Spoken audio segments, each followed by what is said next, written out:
Bonjour, bonsoir à tous et à toutes. Merci de suivre ce premier live, cet épisode 0 du Pacte de Glace, avec des invités d'honneur et en prime, le co-créateur de la chaîne, Mathieu, que vous allez pouvoir rencontrer tout de suite.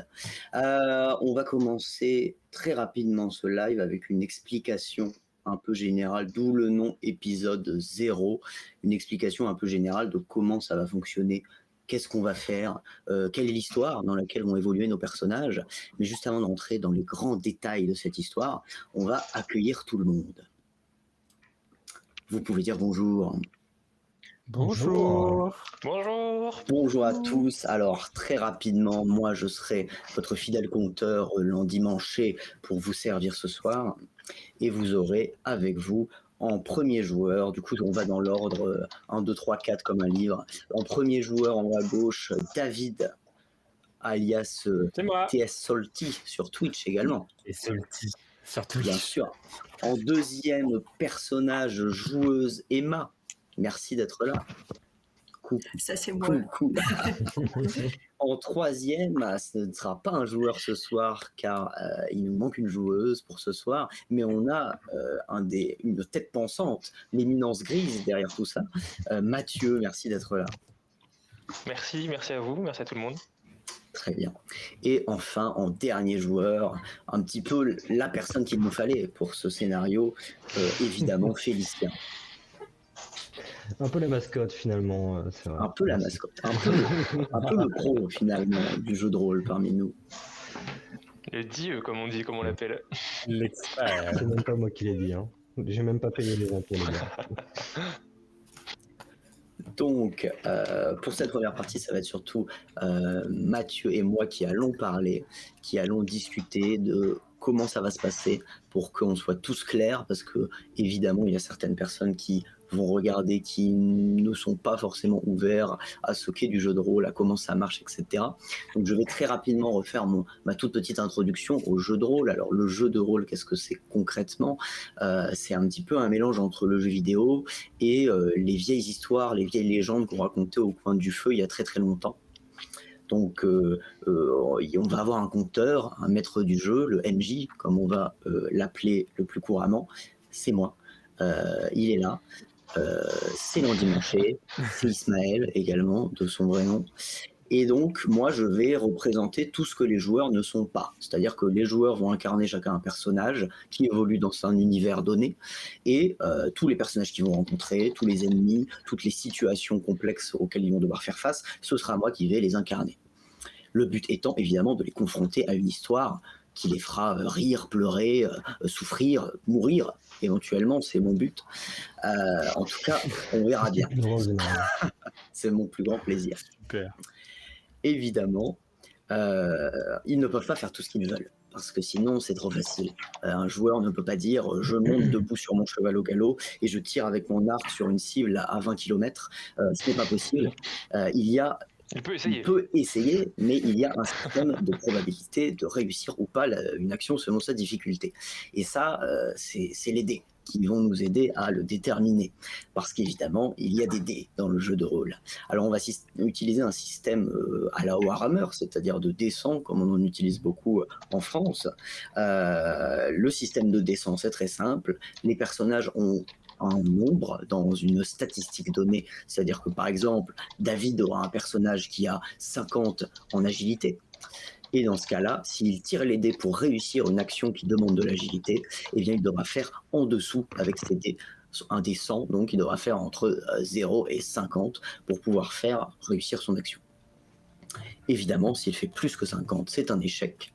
Et la petite subtilité du dessin Warhammer, c'est la réussite critique qui intervient si on fait entre 1 et 5, et l'échec critique qui intervient si on fait entre 96 et 100. Ce sont des échecs et des réussites qui ont des effets décuplés selon le contexte, qui peuvent avoir des conséquences ultra tragiques, ou au contraire des conséquences incroyablement bénéfiques à l'histoire. Voilà, donc c'est une menace et une possibilité qui plane toujours sur notre équipe. Au-delà de ça, avant de rentrer dans les détails un peu plus spécifiques de notre gameplay, on va avec Mathieu, parce que Mathieu est un peu plus spécialiste que moi, parler un petit peu de l'univers dans lequel ça se passe, parce qu'on l'a teasé, on l'a expliqué un petit peu vaguement par-ci par-là, mais c'est un univers préexistant. Et moi, je n'ai jamais MJ dans un univers qui existait déjà. Mathieu, est-ce que tu veux nous raconter un peu la genèse de pourquoi cet univers et de quel univers? Avec plaisir. Alors l'univers que nous allons explorer dans cette aventure, c'est le monde de Runeterra, qui est l'univers du jeu vidéo League of Legends et qui a été donc introduit par Riot Games. C'est un univers qui est très étendu, il y a énormément de régions et nous on va s'intéresser uniquement à la région de Freljord, qui est une région du coup enneigée, très inspirée d'un univers qu'on pourrait rapprocher à celui des Vikings par exemple. C'est un univers dans lequel on trouve peu de technologie. Par exemple, je sais que il pourrait y avoir des gens qui connaîtraient l'univers de Riot Games via la série Arcane, qui s'intéresse à une autre région de ce monde, dans laquelle on trouve énormément de technologie, un univers un petit peu plus steampunk. Là, on est sur quelque chose de beaucoup plus hostile en tout cas. Les éléments vont mettre à l'épreuve nos personnages, que ce soit le froid, la faim, la neige, la pluie, la tempête, et que sais-je encore. Donc voilà, c'est une région très hostile, la région de Freljord, qui est très aussi, comment dire, qui a un folklore et une mythologie propre à elle. Il y a de nombreuses divinités. On va en parler un peu après avec Ismaël. Et surtout 3 grandes factions qui se font un peu la guerre de manière un peu continuelle. Et donc c'est ce sujet-là qui va intéresser notre jeu de rôle, quoi. La relation entre les différentes factions de Freljord. Tout à fait. Alors, je me permets simplement de répondre à peut-être d'éventuelles inquiétudes que vous auriez. Est-ce qu'il y a besoin de connaître quoi que ce soit de l'univers de League of Legends ou de Runeterra ou de Riot Games de manière générale pour suivre cette histoire? Pas du tout. Pas du tout. Vous pouvez vous dire ce sera une sorte de monde de vikings un peu magique. Ça marchera très bien. Ça n'a pas été écrit pour qu'on ait des références culturelles ultra précises. Et même s'il y a des références ultra précises, tout vous sera expliqué en temps et en heure dans l'histoire. Parce que il me semble que même parmi vous, joueurs, il y a des gens qui n'y connaissent rien dans l'univers de Runeterra, n'est-ce pas? Il me semble que c'est le cas, Emma. Félicien, toi non plus, tu n'y connais rien du tout? J'ai vu Arcane. Voilà. Alors, avoir vu Arcane ne vous aidera pas. Hein, je suis désolé, ça ne vous aidera pas du tout. J'arrête de jouer. Désolé, je vous ai menti sur la marchandise. Donc effectivement... Et pour... pardon, vas-y. J'allais dire juste pour les personnes qui éventuellement seraient sur le live et qui connaissent cet univers, j'aimerais juste préciser pour avoir la conscience tranquille que on est sur une adaptation libre du lore officiel, de l'histoire officielle de League of Legends. On a essayé de respecter au maximum ce qu'on a pu trouver et ce qu'on connaît du live, mais on s'autorise une réécriture, quoi. Bien sûr. Alors, on n'a pas envie de jurer, de faire un blasphème quelconque. C'est librement adapté.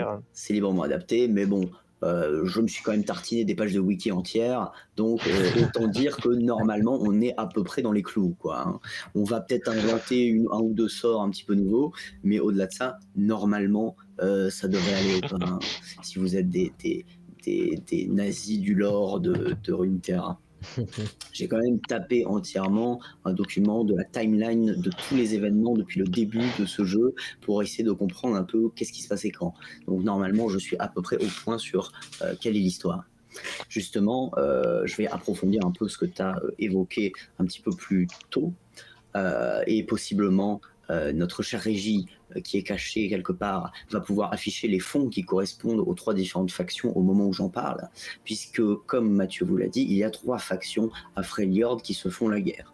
Donc Freljord, univers, région désertique de glace, désert de glace montagneux, vraiment c'est chez les Vikings, hein, c'est nordique au possible, très très difficile de survivre, et c'est pour ça que les seuls peuples qui y vivent de manière générale sont des peuples qu'on associerait à quelque chose d'un peu barbare, c'est-à-dire des peuples qui ont des vieilles traditions animistes, qui croient en des vieux dieux un peu anciens, chose qui est beaucoup moins présente dans les autres régions de Runeterra.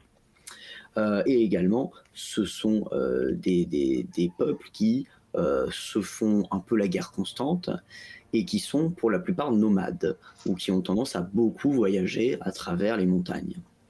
Donc on est dans une situation géopolitique assez compliquée, assez étrange et assez disparate, puisqu'on a tout un tas de clans qui se baladent dans tous les sens dans cette région.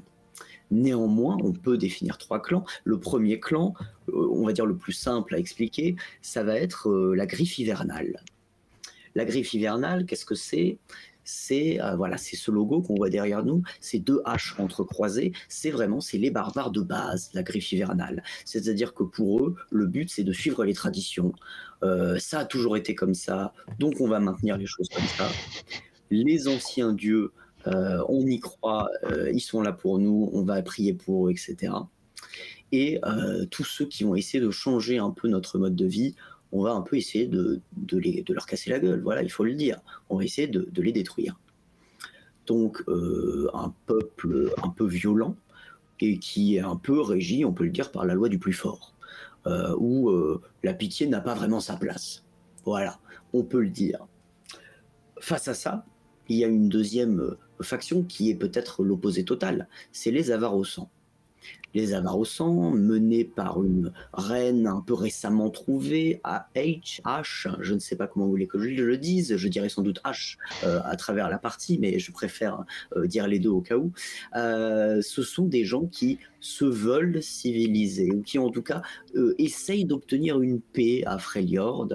Malheureusement, c'est très compliqué au vu des autres clans qui sont présents, mais ils ont une politique déjà pacifiste, en tout cas au maximum, et surtout expansionniste, c'est-à-dire qu'ils vont essayer d'avoir sous leur aile le maximum de tribus possibles pour pouvoir avoir une sorte d'agglomération comme ça de plein de tribus qui prennent les couleurs Avars au sang. Au-delà de ça, les Avars au sang, c'est également, comme je le disais, un peu plus civilisé, et donc une info importante, c'est que c'est pratiquement les seuls qui sont vraiment sédentaires, quoi, hein. Ça leur arrive de bouger au niveau des petites tribus, mais les Avars au sang, c'est les seuls qui ont une capitale, qui ont une vraie ville avec des vraies maisons, quelque part dans Freljord. Et enfin, le troisième clan, la troisième faction, beaucoup plus mystérieuse, dont je vais parler beaucoup moins longtemps, ce sont les gardiens du givre. Les gardiens du givre, voilà, leur logo apparaît derrière moi, c'est un œil inquiétant. C'est une faction qui vit au nord extrême de Freljord, dans des températures qui sont d'un froid terrible, et qui sont ultra reclus sur eux-mêmes. Il y a ce côté où on ne sait ce qu'ils font qu'à travers des rumeurs. On a presque l'impression qu'il y a ce côté un peu sectaire. On sait qu'ils sont dirigés par une sorte de seigneur qu'on appelle la Dame de la Glace Obscure. On n'en sait pas grand-chose de ces gardiens du givre, si ce n'est que tout le monde est plutôt d'accord pour dire qu'ils sont un peu dangereux et plutôt pas sympathiques. Néanmoins, dans la plupart des villes et villages et tribus de Freljord, on peut croiser des prêtres du givre qui sont des sortes de missionnaires des gardiens du givre qui viennent un peu aider les gens, les soigner, leur venir en aide. Donc il y a quand même un côté qui vient aider son prochain malgré l'inquiétude qui plane au-dessus de cette faction. On a donc fait le tour de ces 3 factions. Comme je le disais, autour de ça, il y a une constellation d'autres tribus, d'autres clans qui vont venir évoluer autour de ça, notamment via les dieux anciens. Les dieux anciens, qu'est-ce que c'est ? C'est des vieilles divinités mi-homme, mi-animal, qui apparemment seraient les créatrices de Freljord il y a bien longtemps.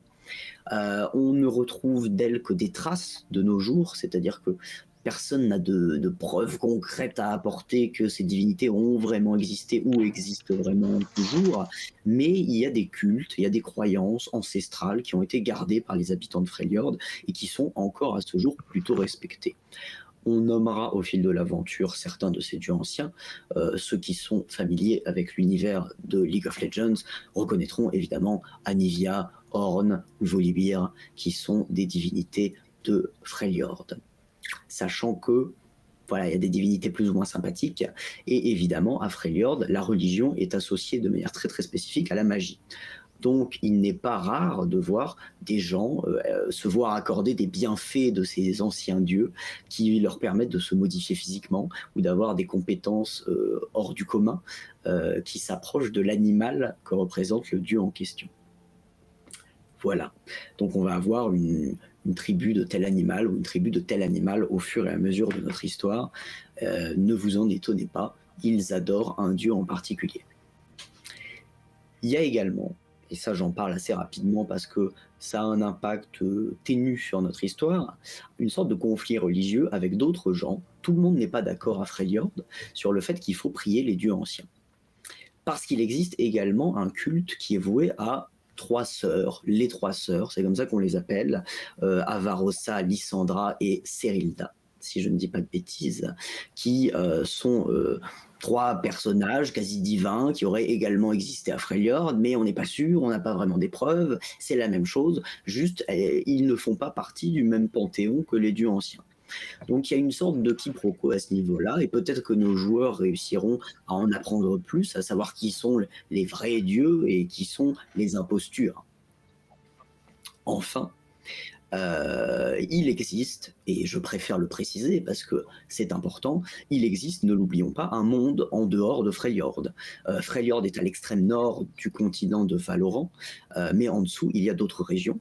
Et les deux régions limitrophes les plus importantes, puisqu'elles sont vraiment proches de Freljord, ça va être les nations de Demacia et de Noxus. Ce sont des régions qui sont toutes les deux beaucoup plus proches d'une sorte de Moyen-Âge ou de Renaissance, où le climat est beaucoup plus clément, c'est très verdoyant, il y a des choses qui y poussent. Noxus, si vous devez retenir quelque chose, politique, empire ultra expansionniste, très très violent, très très orienté sur l'armée et la guerre, qui essaye de récupérer le maximum de territoire possible. Donc des gros méchants qui font la guerre, qui jusqu'à maintenant n'ont jamais réussi à attaquer Freljord parce que c'est des barbares sauvages qui savent repousser même les plus grandes armées tellement ils sont sanguinaires. Et également Demacia, donc un plus petit royaume, mais pas moins civilisé ou moins évolué pour autant, néanmoins qui est en proie à ses propres problèmes, puisqu'ils se font depuis un certain temps une sorte de chasse intérieure à la magie, puisqu'à Demacia, la magie, c'est interdit. Voilà. Est-ce que mes spécialistes du lore qu'on a avec nous ce soir, David, Mathieu, vous voulez ajouter quelque chose à tout ce que j'ai dit, ou est-ce que ça vous paraît clair ? Je pourrais rajouter un léger truc pour un peu, comment dire, rajouter l'emphase sur les motivations des trois factions. Des trois factions de Freljord, donc je reviens un petit peu en arrière. Donc la Griffe Hivernale, les Avarossans et les Gardiens du Givre. Tu parlais de conflits religieux. Si on pouvait représenter ces conflits-là par les factions, la Griffe Hivernale serait plus proche des dieux anciens et donc des traditions comme tu disais, de survivalisme et voilà. Tandis que les Gardiens du Givre, eux, vénèrent particulièrement les trois sœurs et voilà, ils essaient de répandre un peu cette bonne parole-là. Tandis que les Avarossans sont un peu plus cléments et essayent d'unifier justement Freljord afin de rendre de ne faire qu'un en fait, de ne faire une faction qui serait justement, qui pourrait rivaliser avec leurs voisins Noxus, Demacia, si jamais il devait y avoir un conflit. Très bien. Voilà, c'était une petite précision. Merci pour la précision. Toi, David, tu avais quelque chose peut-être à ajouter ? Non, tu n'as pas reconnu d'incohérence par rapport à ce que tu sais du jeu. Non, c'est carré. Très bien. On a donc fait un petit point lore, un petit point univers, sachant que comme vous allez le voir, on va enchaîner, après avoir fait l'explication de gameplay, on va enchaîner avec des scènes d'introduction et vous allez constater que eh bien nos joueurs ne viennent pas forcément des mêmes factions et ne viennent pas forcément des mêmes tribus au début de l'aventure. Mais avant ça, on va parler un petit peu de gameplay. Parce que c'est bien beau de voyager dans des univers merveilleux, mais évidemment, il y a des règles à respecter, sinon c'est n'importe quoi. Donc, on sera aidé pendant notre partie, non seulement de ce fond immersif qui va bouger régulièrement. Régie, n'hésite pas à nous montrer un autre fond immersif de manière à ce qu'on voyage, du genre, je ne sais pas, la montagne, la forêt, tout ce que vous voulez, Régie. Mais en plus de ces fonds, on sera également aidé de Roll20. Alors Roll20, qu'est-ce que c'est? Roll20, c'est une plateforme de jeu de rôle qui est faite pour faire du jeu de rôle, et on va pouvoir afficher simple différents décors sur cet écran que vous voyez au milieu. Alors là, pour l'instant, c'est une carte, donc ça ne représente pas forcément ce que vous verrez en jeu, mais vous verrez que on verra des plans vus du dessus des différents lieux dans lesquels nos personnages se trouvent, qui essaieront au maximum de représenter correctement les lieux dans lesquels ils sont pour mieux se représenter l'action. Voilà. On n'aura pas toujours Roll20, mais Roll20 nous permet également, et ça c'est le deuxième côté important du gameplay, d'utiliser les dés, puisque effectivement on a besoin de lancer des dés régulièrement, et Roll20 nous permet de le faire. Alors on va faire un petit test. Est-ce que l'un d'entre vous, peut-être un David motivé, peut nous faire un test par exemple? Lance les dés pour voir. Voilà, n'est-ce pas magnifique?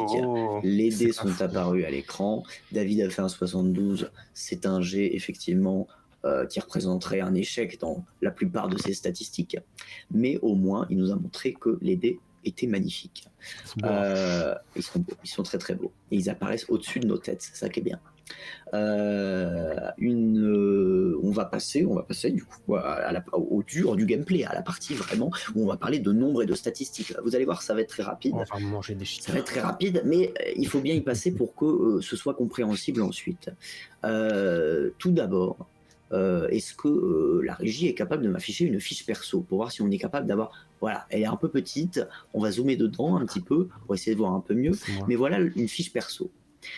C'est l'exemple d'une fiche perso, c'est effectivement la fiche perso de David, et on va commencer, voilà, le nom, le surnom, etc., à la manière d'un champion de League of Legends finalement, mais on va passer très rapidement à la petite roue qui est à gauche, qui nous indique vraiment 90% de ce que le personnage va faire dans la partie. Cette roue à cran, là, elle représente les 5 statistiques principales de nos joueurs, de nos personnages. Ces 5 statistiques principales, en commençant en haut et en allant dans le sens des aiguilles d'une montre, c'est la puissance, qui est représentée par 2 épées croisées. La puissance, ça va être nécessaire pour toutes les actions en combat, au corps à corps, avec des armes au corps à corps, mais aussi, dès qu'il va falloir utiliser de la force physique pure, on va demander de la puissance. Ensuite, le petit bouclier, c'est la résistance. La résistance au froid, la résistance à la faim, la résistance aux coups, évidemment, aux blessures. Tout ce qui va demander à nos personnages de lutter avec eux-mêmes ou avec le monde qui les entoure, ce sera de la résistance. L'œil ouvert, c'est de l'intelligence.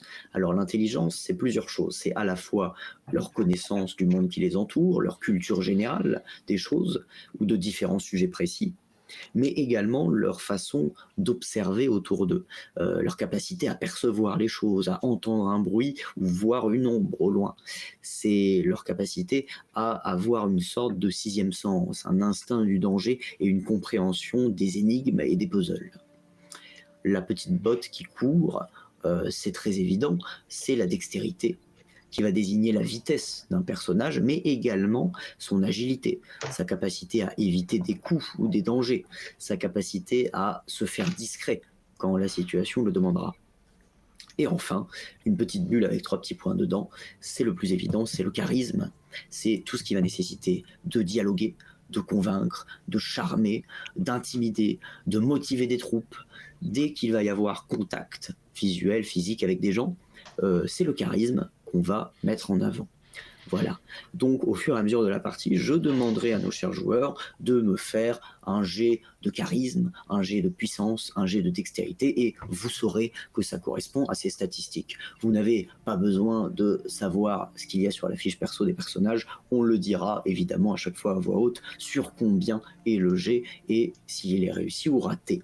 Par exemple, David, je te demande de faire un jet d'intelligence. Ouf, est-ce que je sais faire ça, moi? Si tu trouves pas le bouton de dé, c'est raté. Hein. Échec automatique. Est-ce qu'on peut parler du fait que je viens de faire 2 fois exactement le même jet? David vient de faire 2 fois 72, ça ne lui apporte malheureusement aucun bonus, mais c'est 2 fois d'affilée un échec exactement le même. Donc voilà, si par exemple tu avais dû fouiller une pièce, eh bien tu n'aurais pas trouvé grand chose d'intéressant dans cette pièce en ayant fait un 72. Très bien. Il y a quelques petites subtilités à ces statistiques. Et on va descendre sur la colonne qui est en bas au milieu. Cette colonne qui s'appelle compétences complémentaires. Alors les compétences complémentaires, qu'est-ce que c'est? C'est des bonus que les personnages peuvent ajouter à leurs statistiques s'ils sont dans un domaine dans lequel ils sont à l'aise. Par exemple, on va en prendre un facile. En agilité, tu as retombe toujours sur ses pattes. Plus 10, retombe toujours sur ses pattes. Alors si jamais tu es en train de chuter, de tomber de quelque chose et que tu dois éviter au maximum les dégâts, alors évidemment, sur ton jet de dextérité, tu pourras ajouter un bonus de 10 puisque tu as le bonus qui correspond. Il y en a des un peu plus flous, par exemple le bonus agressif en charisme, voilà, il s'appliquera selon la situation et selon la façon dont il est utilisé par le joueur. Je suis toujours ouvert, évidemment, à ce que vous négociez de manière terrible pour essayer de me convaincre d'utiliser votre bonus. Il y a, en plus de ça, un troisième type de compétence qui est la compétence active. Et la compétence active, ceux qui jouent aux jeux vidéo s'y reconnaîtront parfaitement, c'est tout simplement un pouvoir. C'est tout simplement quelque chose qui s'utilise en une fois, d'un coup, et qu'on peut lancer en réussissant le jet en question. Par exemple, David a quelque chose qui s'appelle le saut primal en troisième. C'est un bond puissant qui lui permet de parcourir des grandes distances. Et bien, il a juste à me dire je veux utiliser mon saut primal. Il doit faire moins de 70 et si c'est réussi, il peut l'utiliser. C'est des compétences qui ne dépendent pas des 5 statistiques principales. Voilà. Il y a certains personnages qui pourront avoir des subtilités au niveau de ces compétences actives, mais pour l'instant, c'est vraiment tout ce qu'il y a à retenir. Il y a également sur la fiche perso, mais ça, on va pas forcément le montrer parce que c'est des classiques, l'inventaire et un pouvoir, une sorte de compétence principale, l'attribut surpuissant du personnage qui lui permet d'avoir une sorte de joker, quoi. Il est capable de faire un truc en plus, il se démarque des autres et c'est ça qui le rend spécial. Il y en a chez qui c'est des choses passives, c'est des choses qui se déclenchent automatiquement ou constamment, et il y en a chez qui ce sont des choses actives, c'est-à-dire des pouvoirs qu'ils sont capables de lancer ou d'utiliser ou des capacités spéciales. Vous verrez bien, tout dépend du personnage. Voilà, j'espère David que tu n'es pas trop triste qu'on t'ait spoilé entièrement ta fiche personnage. Au moins peut-être qu'on n'a pas encore vu ta bio, ne t'en fais pas. Et on découvrira très vite les histoires des personnages en question. Vous verrez, des personnages ils sont de tout type et de tout style. Y a-t-il, mon cher ami Mathieu, ou les autres joueurs, quelque chose que j'ai oublié de préciser dans le gameplay? Éventuellement la survie, qui est un peu la particularité de ce jeu de rôle. Qui est un peu la partie la plus importante, j'ai oublié d'en parler, tout à fait, j'ai oublié de parler de la partie la plus importante, car ce jeu de rôle se démarque un peu d'un jeu de rôle à la Warhammer classique, on va dire, de descente, puisque nos personnages ne sont pas dotés de points de vie, mais ils sont dotés d'une 6e statistique principale, qui s'appelle la statistique de survie. Alors cette statistique, elle commence à 100 dès le début de la partie. C'est-à-dire que si je leur demande un jet de survie dès le début de la partie, eh bien, ils ne pourront pas le perdre. Ils seront forcément gagnants. Néanmoins, cette statistique de survie, elle va baisser petit à petit au fur et à mesure que les personnages se retrouvent confrontés à des épreuves qui leur font du mal et qui usent un peu à peu leur défense. Il y a des points que vous allez gagner de froid, de faim et de fatigue. Ce sont 3 domaines spécifiques dans lesquels vous pouvez gagner des points. Et dans un système de vase communicant, tous les points de froid, de faim et de fatigue que vous allez gagner vont vous faire perdre 1 point sur votre statistique de survie. C'est-à-dire que si vous avez vraiment très peu pris soin de vous ou qu'il vous est arrivé des catastrophes et que vous êtes à 25 de froid, 25 de faim et 25 de fatigue, vous serez sur un jet qui a 25% de chance de réussir seulement si jamais vous devez survivre. Le jet de survie, ça peut arriver soit quand le personnage se fait frapper par un coup qui est mortel, soit quand le personnage se retrouve dans une situation qui met sa vie en jeu, quelle qu'elle soit. Ça peut être une chute dangereuse, ça peut être se balader dans un marais empoisonné, je ne sais pas. Et ça va demander de tirer un jet de survie. Évidemment, c'est moi qui vais rappeler aux joueurs de le faire. Si jamais le jet de survie est raté, et ça arrivera bien au bout d'un moment, le personnage meurt. Il n'y a aucun dialogue, aucune négociation possible. Si le jet de survie est raté, même si vous étiez à 99 de survie et que vous avez fait 100, votre personnage est mort. Ok. Il y a également une toute petite subtilité que je vais expliquer dès maintenant, mais vous en faites pas, je serai là pour vous la rappeler dès qu'il faudra.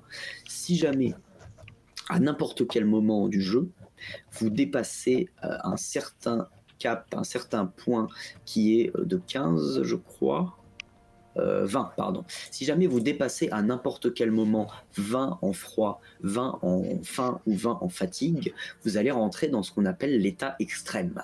C'est-à-dire que vous allez être extrêmement affamé, extrêmement épuisé ou extrêmement frigorifié. Si vous êtes dans l'état extrême, dans n'importe lequel des trois, alors vous devrez tirer régulièrement des jets de survie à chaque tour pour essayer de survivre, parce que vous êtes dans un état qui met en jeu votre vie.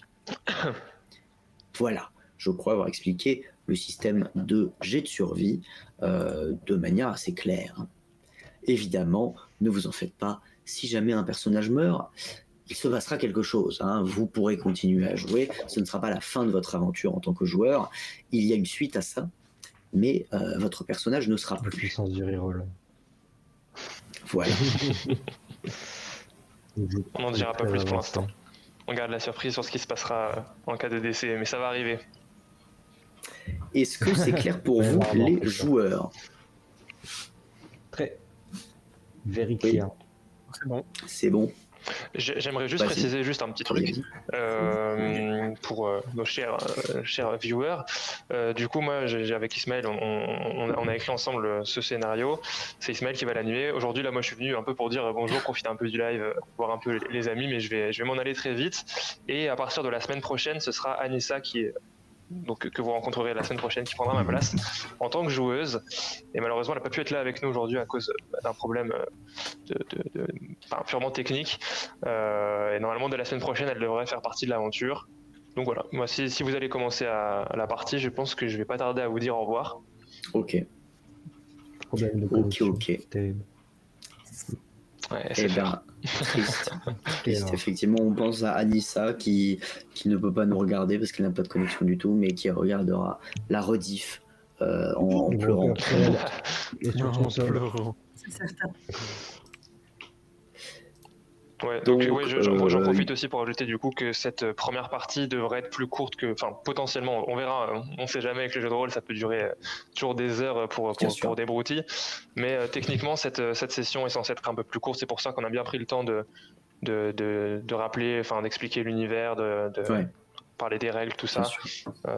De toute façon, on n'a pas envie d'aller trop loin sans Anissa, quoi. On fera un petit point sur les emplois du temps, sur quand est-ce que sera la prochaine session à la fin de cette session. Mais pour l'instant, on va dire que l'horaire général, ça va rester dimanche au maximum, autant que possible, le dimanche à 20h jusqu'à environ 23h, peut-être un peu avant, peut-être un poil après, si vraiment on prend du temps. Mais moi, ma fin de live, c'est 23h. Voilà. Donc 3 heures ensemble, et évidemment, si vous ratez des morceaux, chers viewers, vous pouvez rattraper, les rediffs seront là. N'hésitez pas à clipper les bons moments aussi, ça c'est important. Clipper les choses, parce que derrière, ça nous fait des petits extraits à mettre sur Instagram. Ça c'est pas mal. Faire des best-of. À faire des best-of, c'est très important. Non mais c'est vrai, il faut bien plug un petit peu, il faut bien parler un peu de notre com à un moment et se faire de la pub. N'hésitez pas à en parler autour de vous.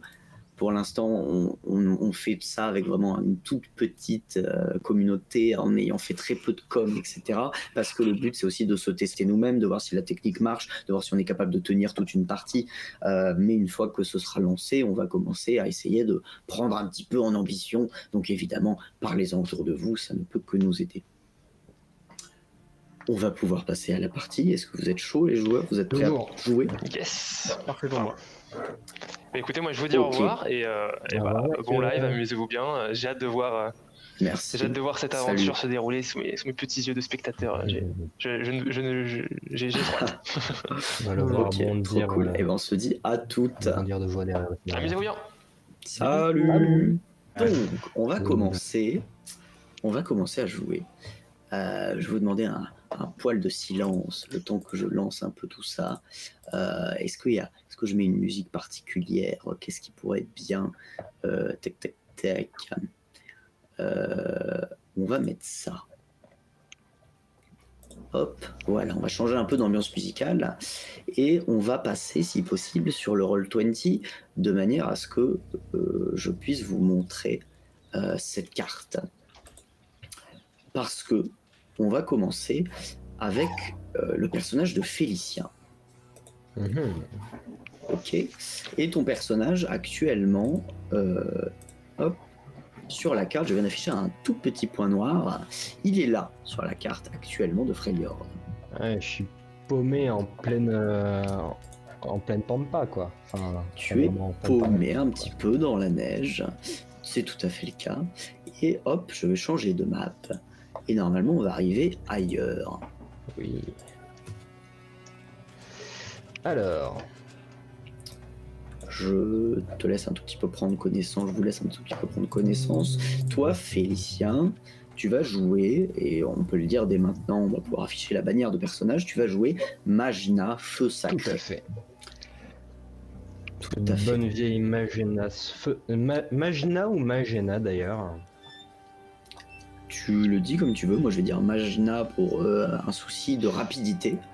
Mais je vais dire Magina aussi parce que sinon je vais avoir instinctivement envie de dire Magina la guerrière en référence à Athéna la guerrière, mais du coup voilà. J'ai un son étrange, je crois que c'est le son de l'OBS qui est un peu fort. Oui, on avait des artefacts sonores, je crois que c'est bon, c'est réglé si je ne me trompe pas. Je crois que c'est Mathieu, c'est ça, David, toi tu as suivi le Messenger, c'est Mathieu qui s'était pas bien mute, mais normalement ça m'a l'air d'être bon. Okay. Merci à lui, merci à Mathieu qui nous hante un petit peu finalement, qui n'avait pas vraiment envie de partir, donc il a un peu saboté la partie. Exactement. Donc... Alors, où suis-je Donc je disais, Régis, si c'est possible, d'afficher le petit bordereau de personnage à côté de Félicien, de manière à ce qu'on sache qu'il va jouer Magina, feu sacré. Parfait. Et on peut même faire passer la bannière de personnage. Voilà. Oh, c'est beau, hein. On peut même faire ça.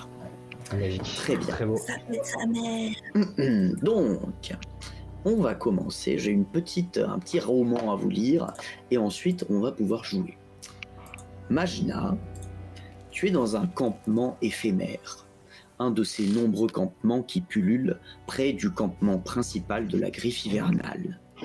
Vous êtes, par l'intermédiaire d'une longue série de chefs de guerre, considérés comme faisant partie de la Griffe hivernale. Donc je le rappelle, barbares, traditionnels, etc. Autour de toi, de hautes tentes, montables et démontables en quelques heures à peine, se dressent dans le flou de la neige. Vous vivez principalement de pillage, mais vers la fin des périodes les plus froides, quand vous avez brûlé ou pillé tout ce que vous avez trouvé, il faut bien mettre la main à la pâte. Et tes mains sont vraiment bien dans la pâte, ou plus précisément dans les entrailles d'un renne sauvage. Couteau à la main, imbibé de l'odeur de sang frais, tu récupères tout ce qui est comestible ou utile sur l'animal. Tu es jeune, Magina, tu as quelque part entre 16 et 20 hivers, tu ne sais pas exactement, et de toute façon, ce n'est pas vraiment quelque chose qu'on compte dans ta tribu. Tu es également une pièce rapportée. La tribu dont tu tires ton nom, les feux sacrés, ont été décimés quand tu étais très jeune par la griffe hivernale. Tu ignores dans quelles circonstances ils t'ont pris sous leur aile, mais tu n'as aucune rancœur envers tout ça. Dans les montagnes gelées, c'est la loi du plus fort. C'est la loi du plus fort, et voilà pourquoi toi, la plus jeune, celle qui ne fait pas tout à fait partie du clan et qui n'en fera peut-être jamais vraiment partie, tu t'occupes des tâches les plus ingrates, en l'occurrence le dépeçage. Encore une fois, à tes yeux, c'est normal. C'est même un honneur de faire tes preuves, parce qu'à la griffe hivernale, chaque cicatrice est un trophée. Et en dehors du sang et de la chair qui recouvre tes bras, je vais te demander assez rapidement de me parler de toi, de te décrire, de me dire quelle première impression tu fais aux gens, que ce soit dans ton apparence physique ou que ce soit dans ton comportement. Finalement, à quoi tu ressembles ? Magina, c'est quelqu'un qui est comme ça à premier abord, paye pas trop de mine, même si au plus tu es présente avec elle, au plus tu te sens mal à l'aise, puisqu'elle est finalement très charismatique. Elle n'en paye pas de mine, mais elle est plutôt forte. Elle est plutôt forte, plutôt résistante. Et elle a un attrait pour le feu, pour les choses qui brûlent. Et les choses qui brûlent, ça lui apporte un bonheur. Elle est vraiment passionnée par le feu. Elle en a jusque elle en a des braises dans les cheveux à ce niveau-là. Pas tout le temps, des fois quand il faut un petit peu réveiller les personnes en face de soi et leur faire peur, elle n'hésite pas à se mettre des braises dans les cheveux pour impressionner ses ennemis. Aussi, qu'est-ce que je pourrais dire de plus sur Magina? Si tu juges que c'est bon, c'est quand tu peux arrêter, hein, pas de problème. Ouais, non, je pense que vous découvrirez bien assez tôt et bien assez rapidement quel genre de comportement a Magina. Elle est pas du genre à ne pas se faire entendre. Je pense que son caractère se révélera de lui-même. Tu es donc les bras dans le sang. Et pas loin de toi, à côté, ici, il y a deux guerriers du clan qui s'appellent Ud et Isar. Donc Ud, c'est ici le plus vieux, et Isar, celui qui est un poil plus jeune. Ils sont entre la quarantaine et la cinquantaine tous les deux. Ils te jettent des coups d'œil un peu moqueurs. Ils traînent à quelques mètres de toi, un peu plus loin. Ils rigolent un petit peu, tu entends des éclats de voix. Si tu tends l'oreille, tu serais peut-être capable de percevoir un peu des bribes de conversation, mais en tout cas, tu sens que ça te concerne peut-être. Un peu plus au nord, devant une tente, il y a la leaduse de votre clan qui s'appelle Irorva. Qui a une cinquantaine bien entamée, presque une soixantaine, et le visage déformé par les balafres. Tu la vois occupée devant sa tente, elle a l'air en train de dépecer quelque chose. C'est difficile de distinguer quoi, avec la neige qui tombe. Ça a l'air d'être une peau de bête, mais ça a l'air assez petit, t'es pas sûr de ce que c'est. Si tu te concentres, peut-être que t'es capable de le voir. Je vais te demander, alors que tu as les mains en train de dépecer les cadavres, qu'est-ce que tu fais? À quoi erre ton esprit? Est-ce que tu t'intéresses à ce qu'il y a autour de toi? Est-ce qu'au contraire, tu réfléchis à des choses? Pour l'instant, je suis en train de faire mes preuves dans ce camp, donc je vais me contenter de montrer que je sais aussi suivre des ordres pour l'instant. J'en ai pas grand-chose à foutre de savoir ce qu'ils pensent de moi, ces deux glandus là-bas. Je vais plutôt m'intéresser j'ai essayé de regarder un petit peu mieux ce qu'elle est en train de dépecer.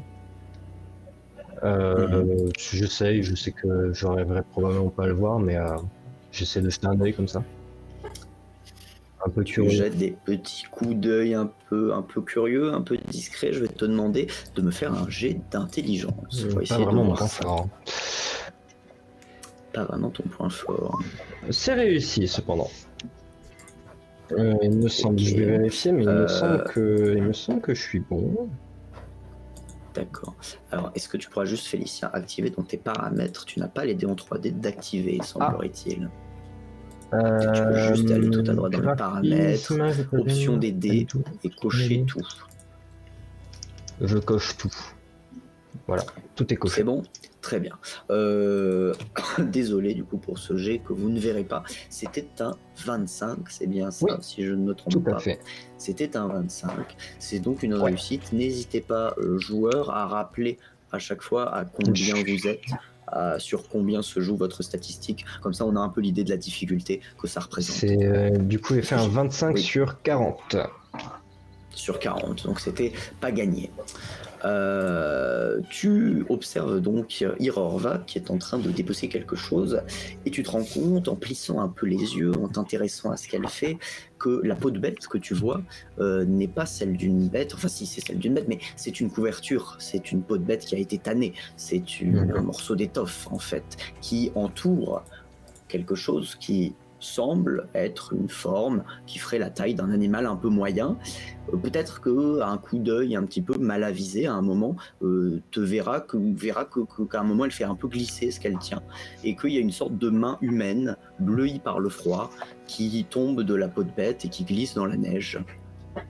C'est à ce moment-là que Irorva lève les yeux vers toi. Peut-être qu'elle a senti ton regard posé sur elle, un regard sérieux, assez froid, pas forcément colérique, mais juste très très neutre.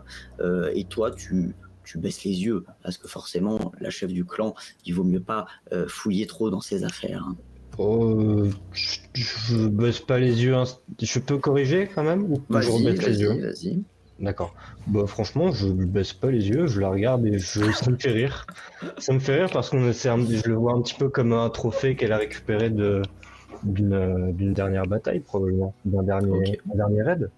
Ok. C'est rigolo. Pas de problème. Du coup, c'est plutôt amusé finalement. Ouais. Je la regarde en souriant et je me remets à dépecer le cerf. Très bien. En parlant de dépeçage, justement, est-ce que, bon, pour savoir un peu à quel point tu es doué dans ta tâche, est-ce que tu peux me faire un jet de dextérité pour savoir si tu dépeces bien l'animal, si tu réussis à récupérer les beaux morceaux? Est-ce que par hasard je pourrais mettre mon bonus en anatomie? Alors techniquement c'est un bonus en intelligence que j'ai, donc je sais pas s'il passerait. Non. Les bonus d'intelligence ne marchent qu'en intelligence. C'est-à-dire qu'il y a une bonne culture générale de l'anatomie quand il faut l'analyser, mais malheureusement, dans les faits, c'est de la dextérité. Ok, et ben dans ce cas, ça sera sur 45 pur. Sur 45. J'ai pas vraiment de bonus qui pourrait m'aider. En 75, je déplace un peu au pif, je donne des coups de couteau. Tu t'essayes à vue d'œil de récupérer des trucs, tout se ressemble, tout est un peu rougeâtre à l'intérieur, donc tu découpes, un peu au hasard certes, mais tu découpes. Au bout d'un moment, tu vois au loin Ude et Isar, dont j'ai parlé un peu plus tôt, qui s'agitent un peu, qui commencent à rire encore plus fort, et tu les vois à grands pas et avec des rires gras s'approcher de toi. Ils te regardent avec des sourires un peu aux lèvres, et ce n'est vraiment pas la première fois que tu te prends des remarques, des regards. Ces deux-là, ils profitent de leur supériorité, en tout cas hiérarchiquement, pour te mener un peu la vie dure. Il y a d'ailleurs Isar qui s'exclame en te voyant « Fais attention à ce que tu fais, tu vas souiller les beaux morceaux en les mélangeant avec de la merde !» Je me lève, je pose le pied sur la carcasse, je lui tends le couteau et je lui dis « Tu veux faire le boulot à ma place, peut-être ?» Très bien. Je vais te demander, parce que tu te lèves, tu poses un pied sur la carcasse, et en fait ça te prend un peu par surprise, et ton pied, tu l'as posé sur un endroit où il n'y avait pas d'os, tu l'as posé dans de la chair, donc en fait ton pied s'enfonce un peu dans le cadavre de l'animal. Donc je vais te demander de faire un jet de résistance au moment où il se passe ça. Oh, ça devrait aller. Alors, résistance, je suis à 65 en résistance. Bah c'est réussi, petit 46. C'est réussi. Bravo, tu réussis à peu près à garder l'équilibre. Néanmoins, le fait que tu viennes de marcher dans les intestins de l'animal fait sortir une odeur assez nauséabonde du corps, et tu es prise de haut le cœur. Donc ta réponse elle est un peu en demi-teinte, c'est-à-dire que tu essaies de garder confiance, mais t'as des remontées, quoi. C'est à peine si t'allais pas vomir dans la neige. Donc les deux hommes ne font qu'éclater de rire encore plus au moment où tu t'apprêtes à leur rétorquer quelque chose d'assez violent. Mais les moqueries sont coupées courtes par l'arrivée d'Irorva, qui s'est approché de la scène en vous voyant un petit peu, surtout en te voyant te lever de ta tâche, ce qui n'est pas censé trop être quelque chose que tu aurais dû faire. Irorva s'est mise à côté de toi, pas très loin de toi. D'ailleurs, ça te surprend un peu quand tu la vois parce que tu ne t'attendais pas à ce qu'elle soit là. Et elle leur jette une sorte de regard un petit peu énervé. Laissez-la tranquille. Est-ce que tu agis ou est-ce que tu laisses le dialogue se faire? Non, je regarde les deux glandus un peu de haut en mode tu vas faire quoi maintenant que la chef elle te dit de me laisser tranquille. Ah. Mais je le dis pas, mais je le regarde un petit peu en mode je fais ma maline. Petit regard supérieur. Ouais. Ok. Irorva, elle se tourne vers toi et elle jette quelque chose par terre à tes pieds. C'est une sorte de baluchon avec un bâton et un petit sac au bout, un petit tissu qui a été noué. Elle a dans l'autre main une sorte de message scellé, une sorte de lettre. Et elle te dit, écoute Majna, un messager Avarosan a été retrouvé enseveli dans la neige un peu plus tôt aujourd'hui. Il transportait un message. Oui. Et il se trouve que les Avarossans sont à la recherche de gens pour les aider dans quelque chose. Ils ont appelé à l'aide la grande chef de la griffe hivernale, c'est Juani. Malheureusement, le message ne risque pas de lui arriver. De toute façon, elle l'aurait tué directement, le messager. Donc, moi, ce que je propose, c'est que ce soit toi qui ailles, Majna. De toute évidence, t'es la plus grande aventurière que la griffe hivernale compte. Donc, tu peux y aller. Ouais, vous avez besoin de sang frais à envoyer au casse-pipe, quoi. Écoute, Majna, tu seras l'émissaire de la griffe hivernale là-bas. Le voyage est à 3 jours en monture, mais je ne vais pas t'en donner. Donc, tu as 6 jours de marche devant toi. Tu vas sans doute mourir sur le trajet, tué par des pilleurs, morte de froid ou de faim, mangée par un loup. Si tu survis, tu arriveras chez les Avarossans et tu mourras, prise au piège de leur armée. Et si tu survis, tu devras revenir ici, affaibli, et tu mourras. Si jamais tu reviens, alors tu seras officiellement l'une d'entre nous. Ça, c'est une partie qui m'intéresse, le moment où je reviendrai finalement vers vous et vous m'accepterez enfin chez vous. Je vous propose plutôt ce deal. Je reviens chez vous, tout en ayant survécu. Je vous ramène plein de trucs, mais pas pour vous, et je prends votre place. Et tout le monde éclate de rire. Hude, Isar et Irorva éclatent de Et rire. vous deux, vous faites couper les couilles. Le doute plane pour toi de savoir si dans les mots d'Irorva, il y a vraiment place à cet espoir, si elle place vraiment une sorte d'attente que tu reviennes, ou si vraiment elle s'attend juste à se débarrasser de toi pour que tu meurs. C'est à toi de voir comment tu interprètes les choses, s'il y a une attente de ton retour, si tu penses qu'il te pense capable de quelque chose, ou si au contraire tu n'es que, comme d'habitude, la personne à qui on confie les tâches ingrates. Oui, mais ça va pas. De toute façon, j'avais pas compté de rester très longtemps si c'était pour dépecer des carcasses toute la journée, pendant toute la semaine, pendant tout le mois, pendant toute l'année. Donc, j'y vais. Au revoir. Merci. Et adieu. juste avant de partir, il y a effectivement, elle te donne, en plus du baluchon, le message en question qu'elle a reçu, qu'elle a récupéré. Et quoi sur le papier? D'accord, tu ouvres le papier. Il y a un seau que tu ne connais pas, qui ferme le papier. Et à l'intérieur, il y a le texte suivant. Je te le lis. Bonjour. Ce message est destiné aux représentants les plus hauts de la griffe hivernale et il est très urgent. Je suis la reine H, représentante des Avarossans, et je vous demande votre aide. Une menace nouvelle s'est éveillée et nous n'arriverons pas à la combattre divisée. Je vous demande humblement de nous envoyer au plus vite un émissaire, un de vos meilleurs combattants. Je m'assurerai qu'il vous revienne en vie. Nous vous attendons à Statel, notre capitale. Bien. Oh, et par hasard, vous aurez pas une arme à me donner quand même? Non, parce qu'un couteau de chasse pour dépecer, bon, soyez sympa quoi, quand même. Il y a Orva qui s'approche de la bête qui attrape une des côtes de l'animal, qui l'arrache et qui te la tend. Bien. C'est parfait. Ça me sera très utile. Voilà. Je sais Bientôt, où est la bientôt. tante qui garde les armes. Ou pas. Il n'y a pas de réponse. Et elle ne te répond pas. Bien. Je prends le cerf avec moi, je le traîne sur 5 mètres. Je me rends compte que j'ai pas la force de le traîner, je l'abandonne et je me casse. À peu près. Très bien. C'était donc la scène d'introduction de ton personnage, Majna. Merci beaucoup. Tu pars donc en voyage. Il y a 6 jours de voyage qui t'attendent. Néanmoins, juste avant de passer au personnage suivant, je vais te demander de tirer un petit dessin. Et ce dessin va nous indiquer comment se sont passés tes 6 jours de voyage, parce qu'on ne va pas les jouer. Et donc, selon le résultat, eh bien, ça se passera plus ou moins bien. Oh, tu sais... Oh, tranquille.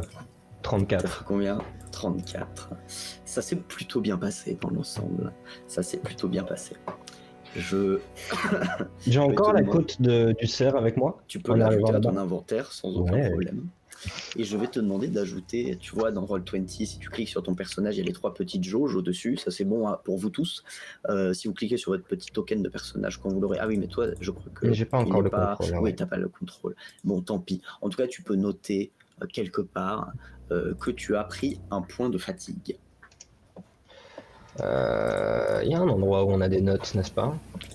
Ouais, tu peux. Ah, est-ce que je te l'ai donné? Non, je ne te l'ai sans doute pas donné. Non, je n'ai On pas. fera ça plus tard. J'ai oublié de Oui, paramétrer pas de ton souci. personnage. Tu m'as Très dit bien. un point de fatigue? Un point de fatigue, Un point, tout à fait. c'est noté. On va passer à la deuxième scène. Dans un endroit un peu plus calme, dira-t-on, un peu plus au sud, surtout de Freljord. Je ne vous remets pas la carte pour vous montrer où c'est plus au sud, il n'y a pas besoin de voir. Mais un endroit légèrement boisé, à l'orée d'un campement. Hop, que je trouve mon scénario. Voilà. Et je vais passer sur une nouvelle map. Voilà. Et on va s'intéresser sur cette nouvelle map au... Oui, c'est ça, c'est le bon fond, c'est bien la forêt. Et on va passer sur le Roll20, sur la scène qui se déroule avec les 3 petits personnages en bas, puisqu'il y a parmi eux le personnage de David. Hop. Vagir, tout à fait. Est-ce que tu peux le contrôler là, David? Voilà. Alors, j'ai fait des paramétrages un peu bizarres, mais ne vous en faites pas, tant que tu peux contrôler le personnage, c'est ce qui compte. Donc, Vagir, je vais, comme d'habitude, faire ma petite histoire.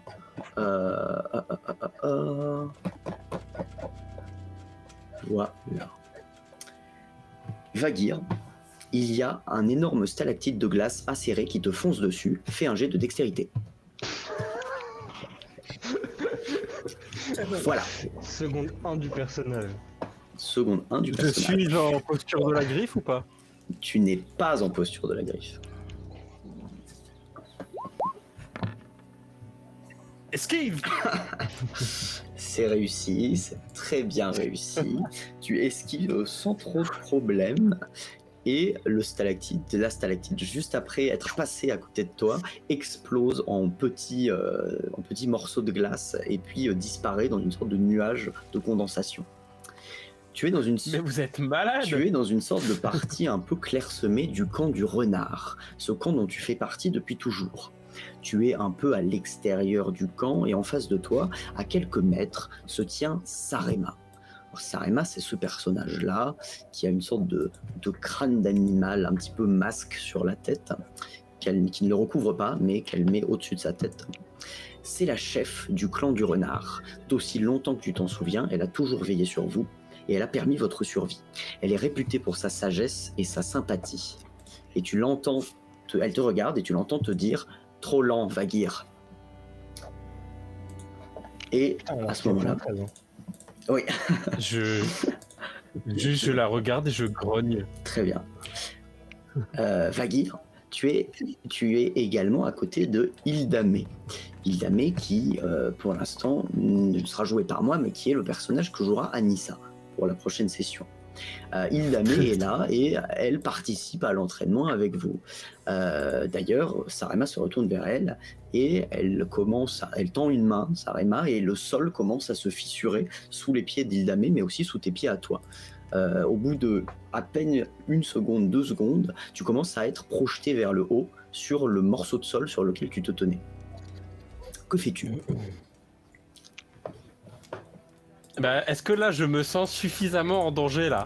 Tu te sens en danger, mais en fait, tu es dans un entraînement avec Sarema et c'est quelque chose que vous faites régulièrement. Et donc, tu ne passes pas en posture de la griffe justement pour acérer et aiguiser tes compétences en tant qu'humain simple. D'accord. Et donc là, je suis projeté vers Là, le tu es ciel. à environ 2 mètres du sol et tu vas à toute vitesse, donc il va falloir agir très très vite. Bah, j'essaye de me mettre sur le côté, en fait, de grimper vers le bas, quoi. Tu essayes de grimper vers le bas, pas de problème. Fais-moi un jet de dextérité à nouveau. Sachant que je crois que tu as un bonus qui pourrait s'appliquer, C'est vrai. qui retombe sur ses pattes. Qui retombe sur ses pattes. Voilà, Là, c'est vraiment, je me casse. voilà, tu sautes. Bien, je retombe sur mes pattes. Tu retombes sur tes pattes. Je vais faire un jet pour Hildamé, pour savoir si elle retombe sur ses pattes ou pas, parce qu'elle n'a pas ce bonus, et qu'elle a, elle a une bonne dextérité. Normalement, ça devrait aller.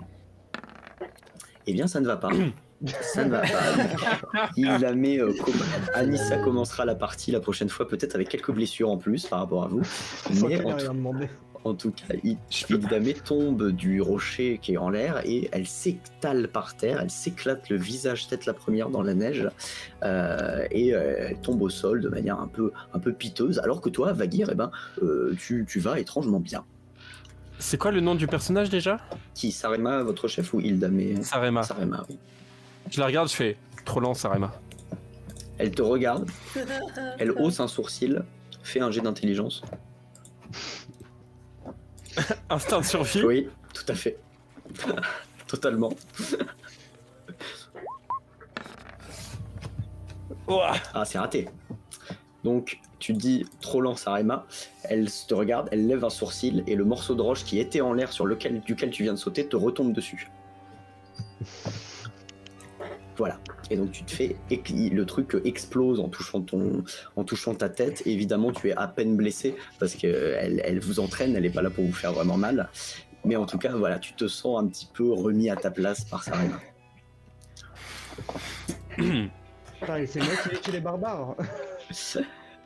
Écoute, comme je l'ai dit, tout le monde est plus ou moins barbare. Hein. C'est vrai.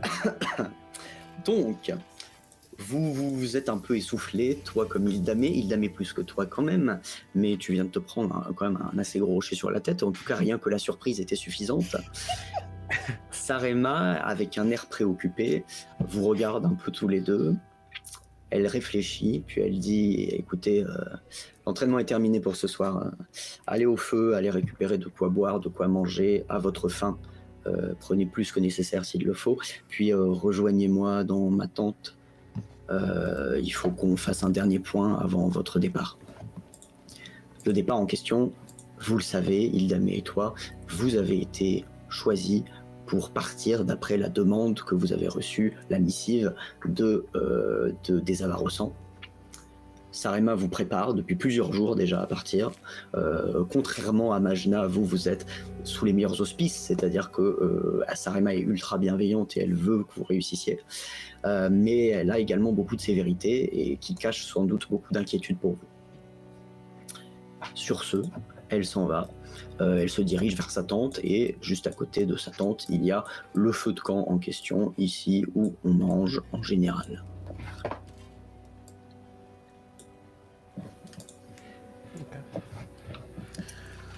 Hildamé te regarde, Vagir. Bon, on fera mieux quand on y sera. Hein. T'inquiète. Je suis qu'à 10% là. Elle te regarde, elle dit ouais mais enfin t'as vu qu'elle était quand même pire que d'habitude quoi. Ouais, bah, du coup, non, j'ai pas vu, mais. Ouais. Oui, enfin, bon, on se Ouais. comprend. Ouais. Alors que vous arrivez à peu près à ce niveau-là, il y a ce personnage qui est en face de vous, qui est un homme relativement âgé, qui est le père d'Ildamé, qui s'appelle Bragg, qui vous tend à tous les deux un bol rempli d'une sorte de potage avec de la viande et quelques légumes qui flottent dedans, et qui vous donne de quoi manger. Ah, alors, bon, ça a dû faire un peu mal le rocher. J'attends pas la fin de sa phrase, je me jette dessus. Tu te jettes dessus, tu manges, tu réagis pas du coup à ce qu'il te dit.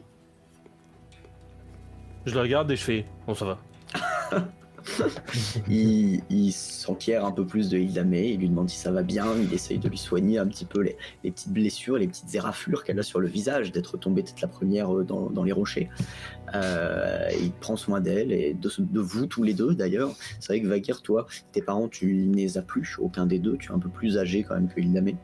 Et donc Bragg, c'est un peu ce père de substitution, cet homme qui veille sur vous, qui est vachement... La figure qui est la paternelle. figure paternelle, voilà, qui a ce côté très sympathique, très protecteur depuis toujours. Vous vous asseyez autour du feu, accompagné de Bragg, vous vous mettez à manger, à boire, ça fait du bien, parce que vous venez de passer toute la soirée, depuis la fin de l'après-midi, à vous entraîner de manière particulièrement intense, comme l'a soulevé Hildamé.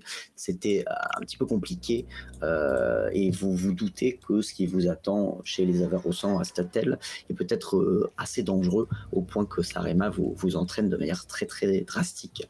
Surtout que autant toi, Vakir, tu as de quoi physiquement te débattre, tu as des pouvoirs chamaniques qui te permettent de faire face à différentes situations. Autant Hildamé, elle, n'est pas habituée au combat, et encore moins au combat au corps à corps. Elle se bat avec ses animaux, elle a une meute d'animaux d'habitude, et Sarema vous oblige tous les deux à vous entraîner sans vos pouvoirs et sans ses animaux. Donc forcément, pour elle, c'est d'autant plus compliqué qu'elle n'a vraiment aucun avantage face à Sarema. Vous mangez autour du feu, et autour du feu, il y a une quatrième personne. Cette personne, c'est une jeune femme qui a à peu près l'âge d'Hildamé, qui s'appelle Lada, et qui est un petit peu une sorte d'amie d'enfance de Vakir, de toi, de Hildamé. Vous vous connaissez depuis un peu toujours, parce que les gens ne bougent pas dans un monde comme ça. Vous êtes le clan du renard, vous êtes vaguement nomade, à moitié sédentaire quand même, vous essayez de trouver un endroit où vous posez quand viennent les beaux jours, mais au-delà de ça, vous avez toujours traîné en clan, en tribu. Et donc Lada, elle te jette un peu des coups d'œil réguliers, Vakir. Fais-moi un jet d'intelligence. Pas instinct de survie. Pas instinct de survie.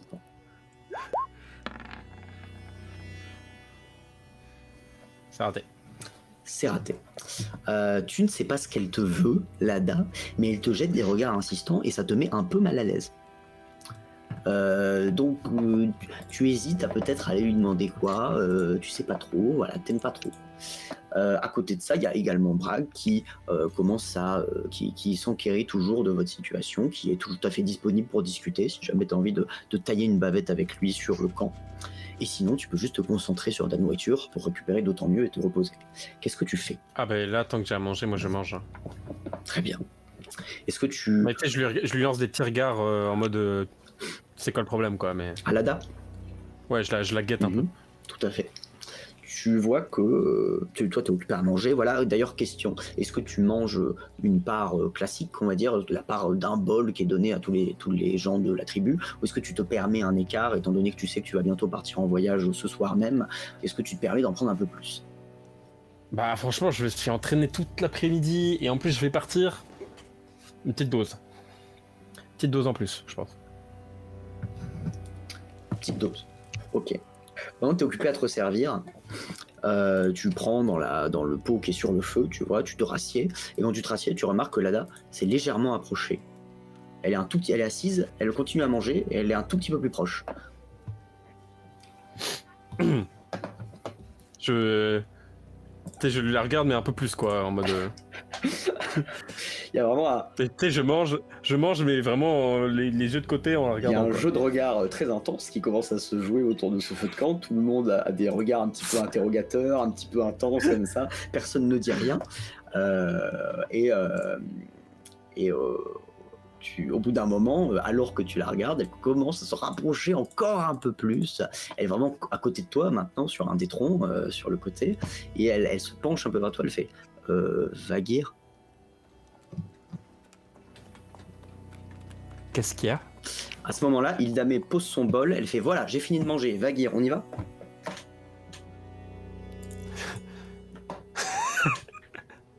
Qu'est-ce que tu fais? Est-ce que je peux faire Oui. un test d'intelligence Oui.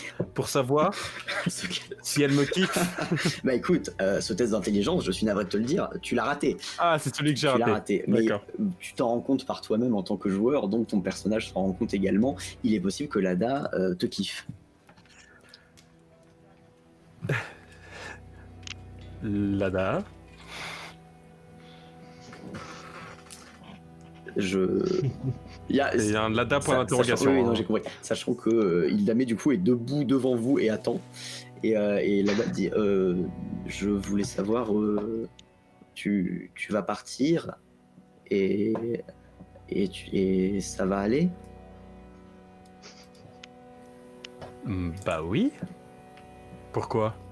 Hildamé, bon, j'y vais sans toi, hein, Vagir. Tu viens quand tu veux. J'arrive. Elle rentre dans la tente de Sarema.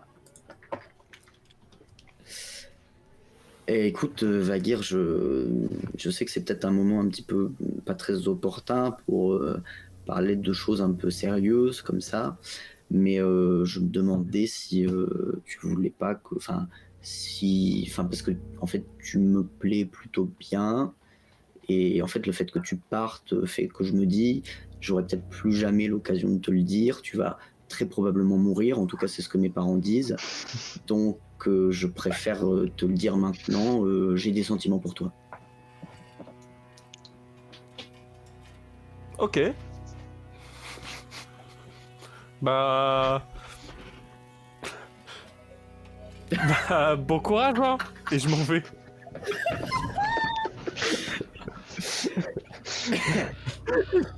Et je pars rejoindre la tante Hildam. Hildam, j'arrive, hein. Tu pars et tu vois, en jetant un dernier coup d'œil en arrière, Bragg qui s'approche et qui tend un bol de ragoût tristement à Lada. Vous vous retrouvez donc dans la tente de Sarema. Sarema qui vous regarde. Est-ce que j'ai un truc un petit peu plus d'intérieur peut-être? Hop, j'ai cette petite musique là qui a l'air assez sympathique.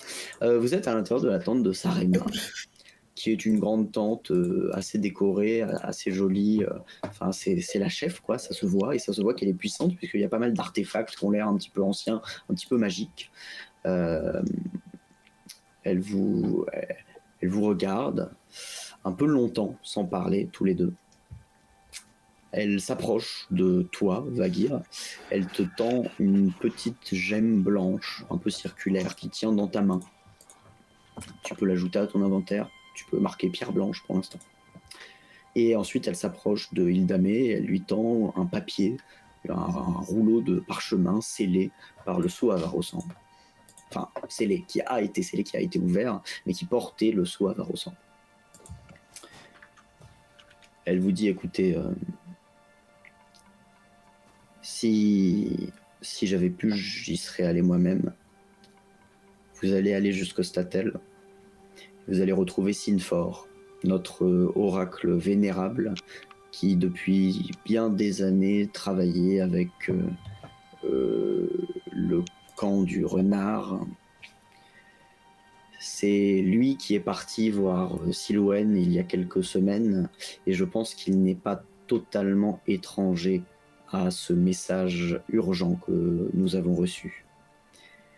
Je ne peux pas laisser tous les autres, on en a déjà parlé, je ne peux pas laisser tous les autres du camp sans moi en danger, mais croyez bien que si j'avais le choix, je partirais m'en occuper en personne. Prenez soin de vous, faites attention, ayez confiance en vos frères Avarosan, qui plusieurs fois nous ont déjà sauvé la mise, et en cas d'urgence, si vraiment la situation est compliquée, brisez cette gemme dans le creux de votre main et vous pourrez me contacter peu importe où vous êtes. Tu peux noter ça. Hildamé, elle déplie le message, la lettre. Je ne sais pas si tu jettes un œil, si tu as envie que je te la lise. Bah, je veux bien, oui, quand même. C'est sensiblement le même message, mais pas tout à fait que celui que Magena a pu lire. Ce message-là dit « Bonjour ». Ce message est destiné à nos amis et alliés du clan du renard et il est très urgent. Je suis la régente Siloène, représentante des Avarossans, et je vous demande votre aide. Une menace nouvelle s'est éveillée et nous n'arriverons pas à la combattre divisée. Je vous demande humblement de nous envoyer au plus vite un émissaire, un de vos meilleurs combattants. Je m'assurerai qu'il vous revienne en vie. Nous vous attendons à Statel, notre capitale. Voilà. Hildamé a un air un peu grave, et elle, mieux que personne, comprend la lourdeur de la responsabilité qui vous incombe, entre autres parce que Sarema vous met beaucoup la pression également, mais aussi parce qu'elle laisse derrière elle son père, et que les longs voyages à Freljord sont rarement quelque chose que vous faites dans le camp du renard, et se soldent souvent par la mort des voyageurs. Est-ce que tu réponds quelque chose aux dernières paroles de Sarema Non. Je joche la tête, quoi. Très bien. Je fais... nous porterons honneur au clan du renard. Très bien. Elle vous regarde, elle dit allez chercher toutes vos affaires et prenez des montures et partez. Vous avez quelques jours de voyage. Bon courage et revenez vivant. Bon courage et restez vivant. Évidemment. Putain, ils sont Très sympas, bien. tes chefs à toi. Est-ce que Prenez votre flambeau. en ressortant, tu adresses un regard à la dame Elle est dans quel état en ressortant quand je ressors? Elle est un peu catatonique, c'est-à-dire qu'elle mange son potage en regardant bien son potage dans les yeux, tu vois. Elle ne J'ai lève fini pas la mon tête potage, vers toi. moi? Oui, toi, tu l'avais fini. Tu t'es même resservi, tu l'as refini.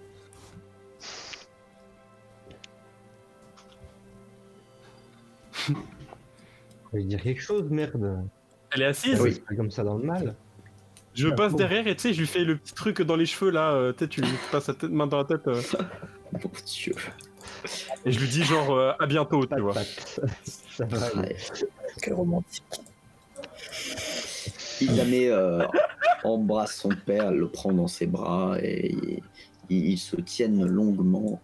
Et c'est avec une petite larme que Bragg laisse partir sa fille. Hop, j'ai pas pris mon token. Et Hildamé te suit. Et vous partez vers Statel, la capitale Avarossan. On va passer enfin à la troisième et dernière scène d'introduction, qui sera celle d'Emma. Je suis désolé, on ne t'a pas beaucoup entendu pour l'instant, tu n'as pas beaucoup pu intervenir. Emma, tu joueras Gyros ce soir. Oui. Et pour toutes les autres sessions d'ailleurs, j'espère en tout cas, à moins qu'il t'arrive malheur, mais pour l'instant tu joueras Gyros. Et toi, bah écoute, Tout à fait. tu vas jouer un... Il Oui. arrivera aucun. Il ne t'arrivera aucun malheur. Toi, tu vas jouer dans un contexte un petit peu différent des deux autres, puisque tu joues plusieurs jours après, quand les deux Je autres suis extrêmement auront déjà commencé, décalée. voire fini leur voyage. Ah, j'ai vu tes lèvres bouger sur la vidéo, je n'ai pas entendu ta phrase. Elle a dit à un moment qu'il y avait un gros décalage. Ah, Donc, effectivement, il petit doit y avoir problème des de problèmes connexion de du côté Emma. de Oui, Emma. je pense. Est-ce que ça va? Est-ce que tu arrives à nous faire parvenir du son? Là, je ne t'entends plus.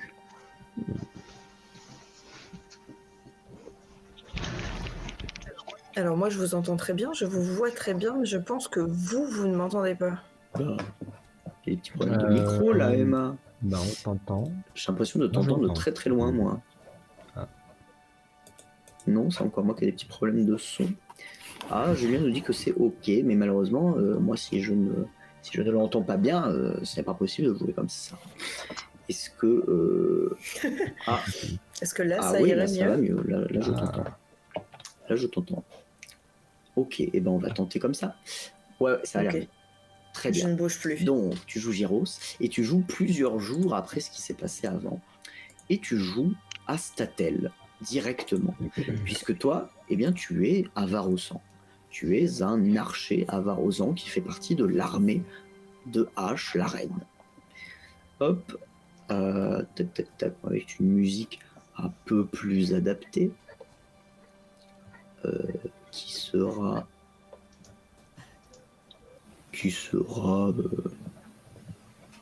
ceci. Tu mets montagne ou tu mets Frost. Et donc tu es à Statel, la capitale, Avarosan. Et tu attends dans la neige actuellement. C'est pas très joyeux, c'est pas dingue. Et je vais te passer sur la map sur laquelle tu es. Hop, tu es là, tout petit, en bas, au milieu des tentes. D'ailleurs, hop, voilà. Là, tu peux bouger ton personnage normalement. Est-ce que tu peux me confirmer que tu peux le bouger? Oui, tout à fait. Ah, c'est bon, ça marche. Donc, Gyros, tu es dans le froid, sous la neige qui tombe à gros flocons sur Statel, la capitale Avarosan. Il fait nuit, et tu es seul au milieu d'un assemblage de tentes en bordure de la ville, en apparence au milieu de nulle part. Derrière toi, dans la tente la plus large, te parviennent de la lumière, des rires, des voix qui s'élèvent. Pourtant, toi, tu lèves fièrement le menton, conscient de la fierté, de l'honneur qu'on t'a fait en te confiant la mission la plus importante de cette soirée légendaire. C'est à toi d'accueillir les invités venus des quatre coins de Freljord. C'est incroyable. Et tu as déjà eu, au cours de la soirée, l'occasion d'être salué par des gens que tu n'avais jamais vus, dans des tenues un peu étranges, qui étaient sans doute de grands héros légendaires, presque aussi légendaires que toi. Oui. Je vais te demander, s'il te plaît, un peu rapidement, de me parler de ton personnage, de l'apparence qu'il dégage, de la première impression qu'il donne, de son comportement seul dans la neige. Je pense que c'est assez évident quand on me voit. Je veux dire, Gyros, enfin moi, je suis un personnage des plus marquants, des plus frappants, des plus mémorables. Je comprends qu'on m'ait choisi. En même temps, je ne vois pas comment on aurait pu choisir quelqu'un d'autre pour accueillir des invités aussi honorables, car je pense être de loin le meilleur représentant de l'armée des Avarostans. Alors je me tiens évidemment fièrement pour les accueillir de façon digne et faire honneur à ma patrie.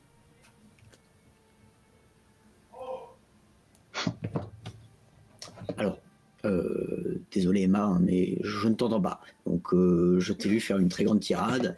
Malheureusement, je ne sais pas ce que tu dis. Moi, j'entends beaucoup. Je suis extrêmement triste. C'est bizarre, c'était vraiment revenu là, à l'espace d'un instant, mais je ne t'entends pas du tout. Est-ce que, en général, ça a aidé du côté des autres? Est-ce que peut-être un déco reco est envisageable? Je ne sais pas. Tout à fait. F5. Un petit F5. Un petit F5. Non mais oui, je sais que sur le stream, vous l'entendez, mais vraiment, ouais, je vais déco reco également au cas où. Je reviens tout de suite.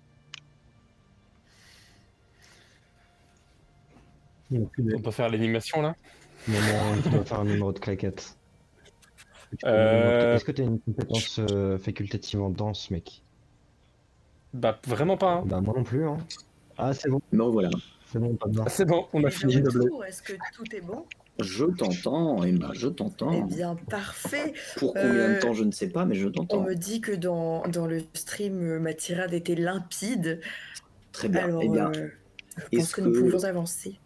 Est-ce qu'il y avait des choses importantes que je devais savoir et que il faut la refaire, ou est-ce que J'ai c'est rappelé bon, au monde tout le à monde a quel point compris il était logique et cohérent que moi, Gyros, ait été choisi pour accueillir ces invités honorables, car qui de plus honorable et qui de plus marquant pour représenter l'armée Avarosan que moi-même finalement. Alors je me tiens très fièrement dans la neige pour les accueillir, tête haute, Parfait. menton relevé comme vous l'avez précisé.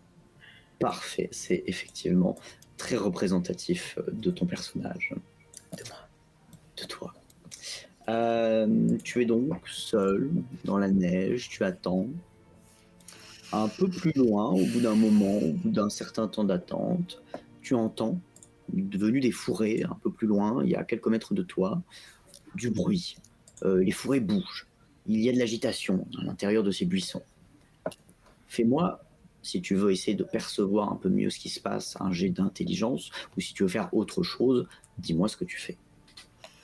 Bon, je vais faire un jet d'intelligence et vu que je suis extrêmement calme et paisible, je pense que je peux ajouter mon bonus de sang-froid. Très bien, j'admets dans ce cas-là que tu es très calme et paisible et tu gardes ton sang-froid. Eh bien, je lance. Tu es donc à 70.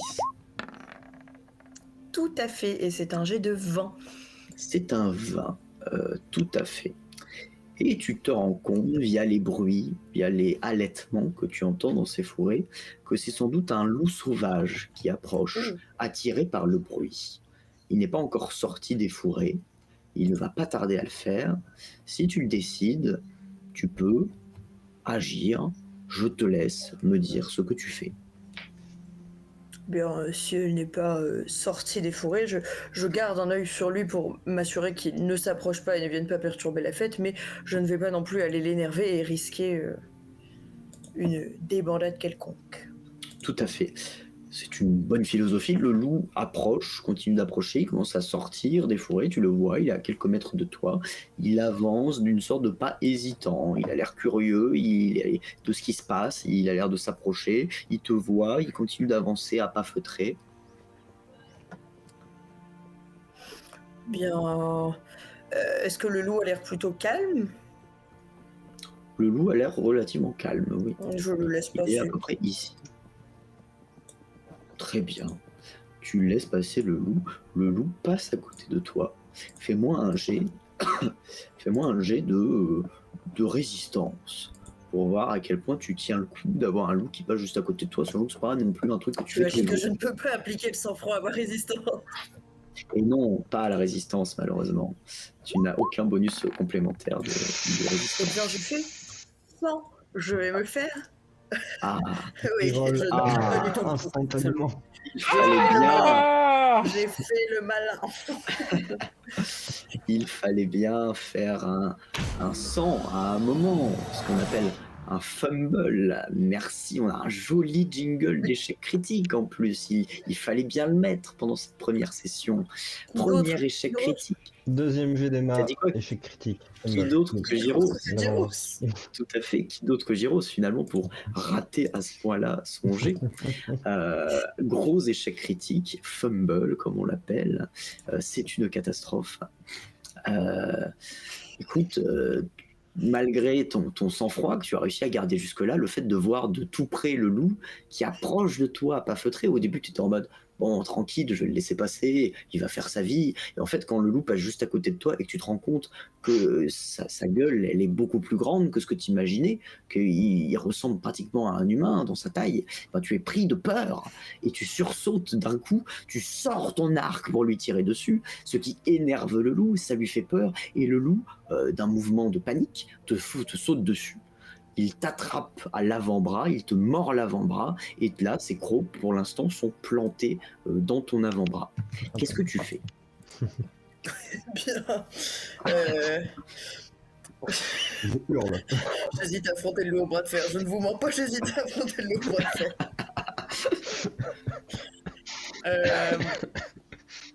Est-ce que je peux tout simplement essayer de m'en dépaître, de m'enfuir?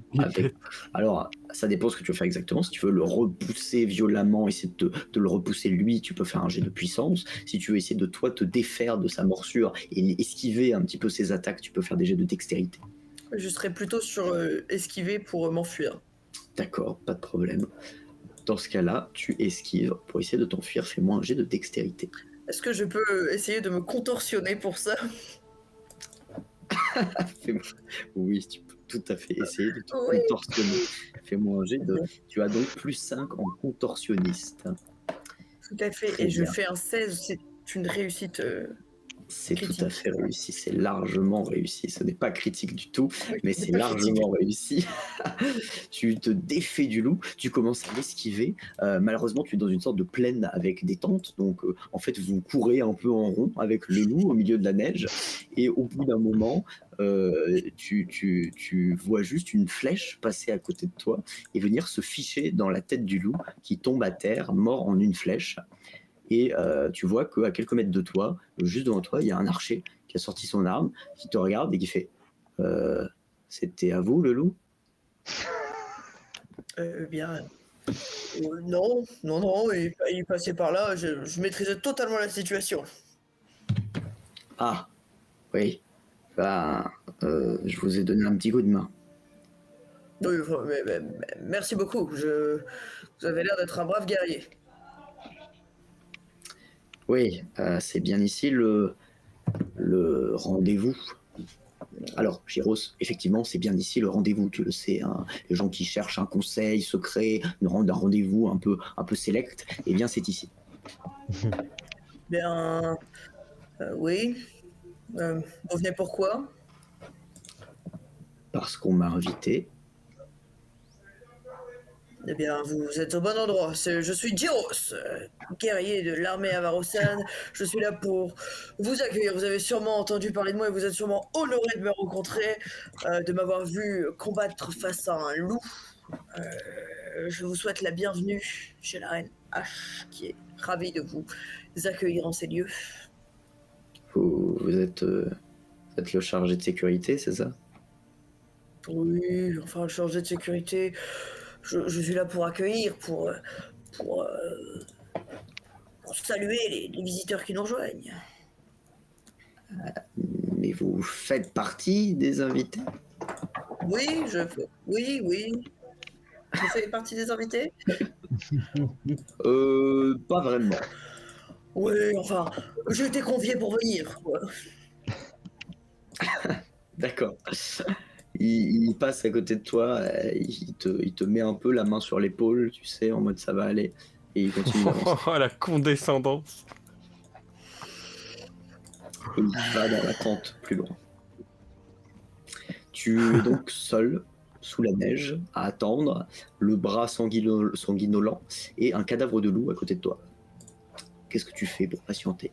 Bien, je regarde s'il n'y a pas des trucs que je peux récupérer dans le loup. Dans le loup. De la, Prends une côte de loup. de la Fais-moi un viande, jet des armes, des côtes de loup. Je prends tout. Fais-moi un jet de dextérité à nouveau pour essayer de Prends récupérer une des côte choses de sur le loup loup. pour en faire un rituel. Et Eh bien, invoquer c'est un à loup sœur. 88, j'ai réussi à rater un jet de dextérité alors que j'ai quand même une dextérité de malade. Alors, donc je rappelle que tu es censé recevoir les invités qui sont censés venir à la soirée. Hein. Je me permets de le rappeler pour nos viewers qui arriveraient pendant. Et donc, au moment où, quelques dizaines de minutes plus tard, une nouvelle personne s'approche de toi, eh bien, tu es à genoux dans la neige, les mains pleines de sang, en train de dépecer un loup. Donc la personne s'approche de toi, c'est une femme qui a une tenue assez imposante, qui a une peau de morse sur la tête, qui a un gros manteau de fourrure, qui s'approche de toi et avec un air un peu curieux. Excusez-moi, vous avez besoin d'un coup de main? Oula, non, bonsoir, bienvenue au palais de la reine H. Est-ce que vous avez été invité? Oui, merci de m'accueillir, c'est un rituel. Oui, oui. Oh, vous savez, nous on est plutôt accueillants. Vous êtes les bienvenus. Ah, c'est gentil. Je me dirige là-bas au fond où il y a les Oui, gardes, vous c'est pouvez ça? rejoindre la tente. Ah oui, merci. Elle fait un détour pour bien éviter le cadavre de loup, et toi, et avance, et s'avance. au bout d'à nouveau un certain temps, tu as raté ton jet, tu as raté ton jet de dextérité, donc je suis navré de t'apprendre que, en plus d'avoir passé 30 minutes à dépecer un loup, tu n'as rien récupéré dessus. C'est-à-dire que tu as juste disséqué un peu le loup. J'ai passé le temps. Tu entends derrière toi, au bout d'un moment, une voix qui te surprend, qui te fait sursauter, parce que tu sais que c'est celle d'un supérieur hiérarchique. C'est celle de Svoromas, l'Atregarde. Un Atregarde, c'est un peu un chef de guerre. C'est celui qui va mener un peu l'armée de H au premier front. Tu vois. Donc tu l'entends, Gyros, qu'est-ce que vous faites par terre? Écoutez, il y a eu des rebondissements, un loup m'a attaqué, et vous voyez que je l'ai parfaitement maîtrisé. Avec Oui, le bras qui saigne. Je vois. Il pose son pied sur la tête du loup, il arrache la flèche qui était dans sa tête. Ce n'est pas vraiment une flèche à vous, ça. Oui, bah j'ai eu un peu d'aide des invités locaux. Vous êtes censé... vous êtes la première personne à Varrosan que certains d'entre eux vont voir. Ne vous donnez pas en spectacle, Gyros. Pas comme d'habitude. Enfin, excusez-moi, je vais me ressaisir. Oui, Est-ce que vous auriez un peu d'eau ou d'alcool pour désinfecter ma blessure? oui. Vous avez de la chance. Avant que je vous voie en train de faire l'idiot, je m'étais dit, tiens, ici j'allais apporter une petite bière à ce Gyros qui attend seul dans le froid. Vous pouvez prendre la bière, mais vous n'aurez pas ma pitié. Vous êtes trop bon. Merci. Il te tend donc une bière qui est un alcool assez peu efficace pour désinfecter quoi que ce soit, mais c'est mieux que rien. Eh bien, j'en bois une gorgée pour faire passer la douleur et je verse le reste sur mon bras pour au moins rincer le sang. C'est métal. Pour désinfecter encore plus. C'est très beau, c'est très métal, exactement. Très bien. Oui, c'est vrai que c'est peut-être pas dans le bon ordre, mais oui. Svoromas te dit, écoutez, on a bientôt tous les invités, on attend encore de manière certaine 2 personnes, peut-être 3. N'hésitez pas à les accueillir et une fois que vous les aurez reçus, vous pourrez rentrer avec nous dans la tente. Silwen, pour une raison que j'ignore, a dit que vous pouviez assister à la réunion. Merci, Svoromas. Svoromas. Oui. Il jette un œil un peu à gauche et à droite, il regarde derrière lui, il voit que que les gardes qui gardent la tente sont un peu loin. Il se met à côté de toi. Gyros, dites voir, vous êtes au courant de toute cette histoire avec Silwen. H n'est pas là en ce moment. Silwen a repris les rênes. Moi, je suis censé être le second de la reine ou quelque chose comme ça. Et j'ai mon avis personnel sur Silwen et sa façon de gouverner en l'absence de H. Mais je voulais savoir ce qu'en pensait un peu le peuple, vous savez, les gens du commun. Quel est votre avis sur Silwen? Oh, écoutez, moi, je ne suis qu'un guerrier à Varrosan, j'obéis aux ordres qu'on me donne, je ne suis pas là pour avoir un avis politique quelconque. Alors, la vie politique en question, je me permets de faire un petit point de contexte là-dessus. C'est que H est parti depuis plusieurs semaines en voyage avec son fiancé tout récent depuis 1 an, un certain Tryndamere. Et ils sont partis faire quelque chose. Alors tout le monde ne le sait pas, on n'est pas sûr exactement de ce qu'elle est partie faire, mais en tout cas, elle n'est plus à Statel depuis un certain temps. Et c'est à Silwen qui est revenue la charge de s'occuper de la capitale et de tout le royaume à Varrosan. Silwen, qui c'est un personnage un peu obscur justement, et c'est de là que viennent les polémiques. Silwen, c'est une maître d'armes à la base, donc un personnage qui n'a absolument rien de politique, qui n'a jamais eu à gérer plus de groupes qu'une forge et que peut-être une petite armée de combat. Vous ne savez pas grand-chose d'elle, personne à Statel ne sait grand-chose d'elle, à part qu'une rumeur courrait qu'elle a fait partie du même clan que Tryndamere fut un temps, et qu'ils ont peut-être eu une relation un peu charnelle ensemble. Donc voilà, cette Silwen qui a le pouvoir actuellement, a le pouvoir à la place de H, qui est la nouvelle mère de son ex. Pour résumer.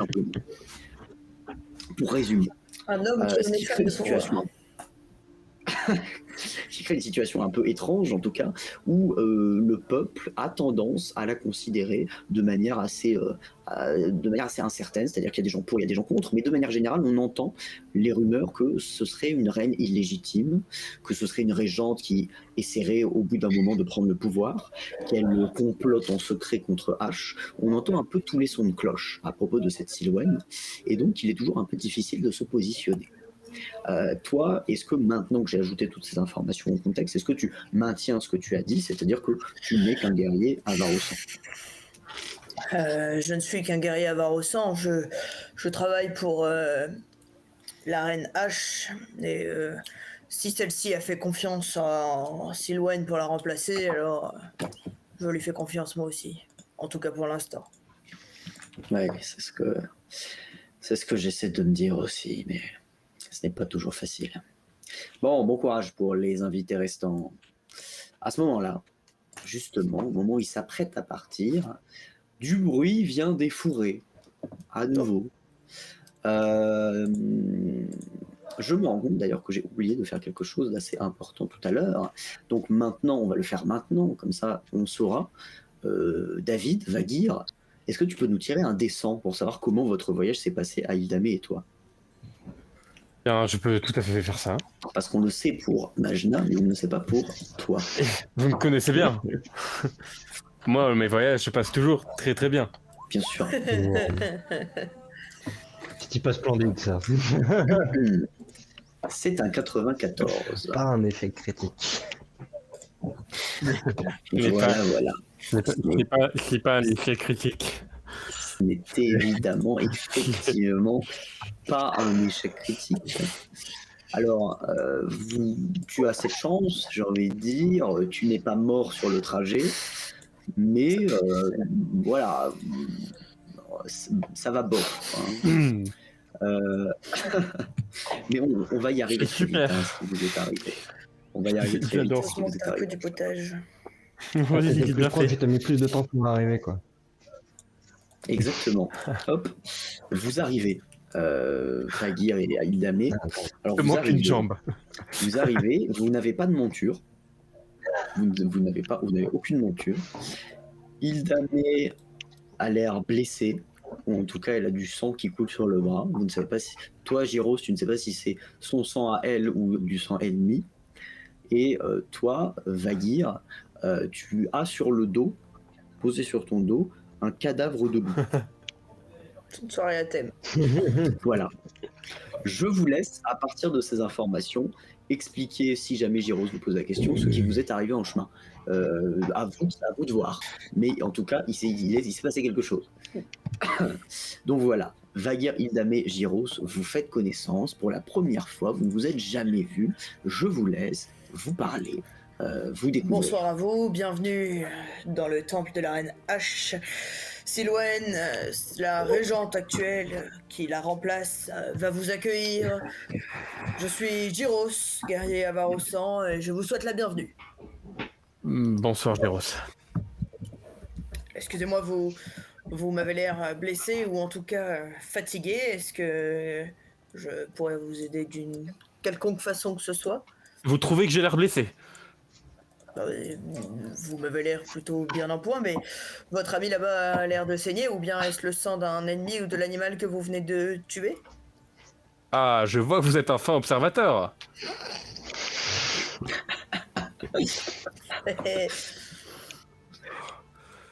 Je pose le loup à côté de l'autre loup. Et de deux. Apparemment, Le loup.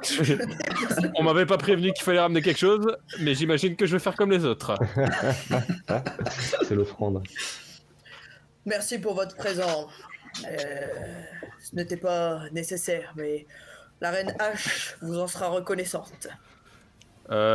Vous savez où il y a une infirmerie dans le coin? Parce que je veux pas vous mentir, je sens plus tout. Zvoromas intervient. Gyros, occupez-vous de cette jeune femme et de cet homme s'il a besoin de soins. Je suppose qu'en tant que soldat, vous devez savoir recoudre des plaies. Oui, bien évidemment, j'ai une dextérité exceptionnelle. Je peux faire Très un bien. jet de perception, savoir si elle ment.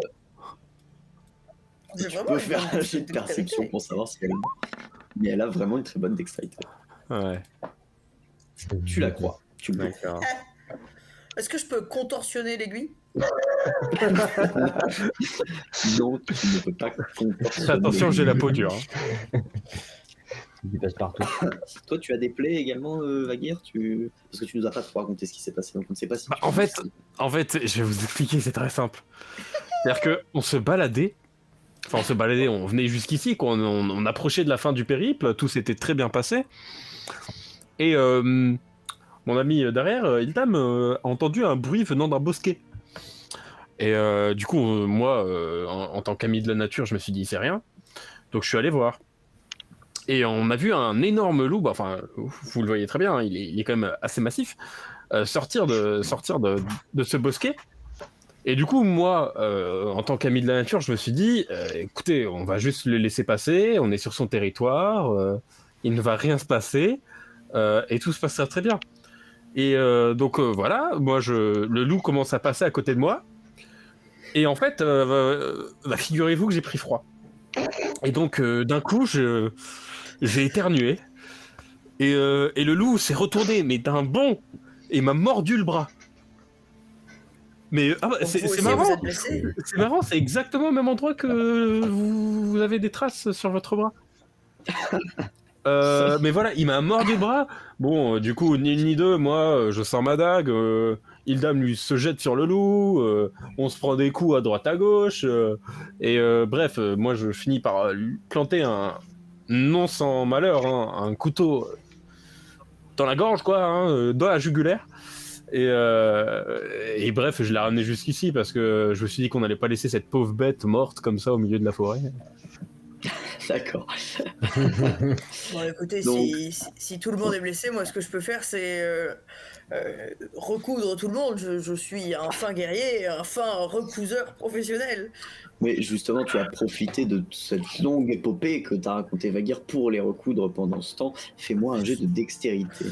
Est-ce que je peux utiliser la vantardise pour améliorer mes chances de réussir? Malheureusement, non, hein, je suis désolé. Quoique, attends, la vantardise... non, C'est pas spécifié? Oui, tout à fait, oui, tu peux.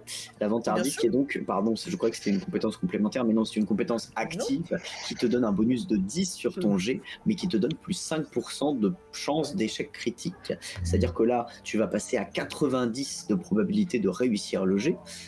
Donc si tu fais plus de 90, c'est raté, mais Je vais tuer le dame. t'as pas de chance. Globalement, Mais si tu je fais... vous recoue ou je vous coupe un bras. Il n'y a pas d'entre-deux ce soir. Le personnage d'Anissa va mourir, elle n'est même pas encore là. Si tu fais entre 1 et 10, c'est Je un lance. échec critique. Je lance. J'ai fait 36. C'est réussi, aucun problème. Gyros est un fin manieur Bien sûr, d'aiguille. Je suis un fin Et limier. sans aucun problème. Un fin limier d'aiguille, sans aucun problème. Ildamé et Vaguir, vous êtes recousus. Néanmoins, ce voyage éprouvant, qui était un échec critique, je le rappelle, fait que vous avez, dès le début de la partie, 5 en fatigue tous les deux. Tu peux noter ça dans ta 3e jauge, David. Très bien. Ta 3e. Mais la troisième, elle est bleue. Ah oui, ouais, ok, on va dire la 2e. La 2e, elle est verte, donc c'est fatigue, d'accord. Ok. Donc, la rencontre est faite, de manière un peu étrange, certes, mais la rencontre est faite. Zoromas est reparti pendant l'histoire des loups, des attaques de J'ai attrapé froid, parce que ça l'intéressait pas tant que ça, il est retourné se mettre à l'intérieur de la tente.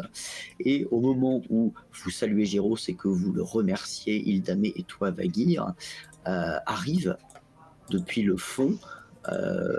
Toi, tu avais fait un plutôt bon jet, il me semble, Félicien. Tout à fait. Magina.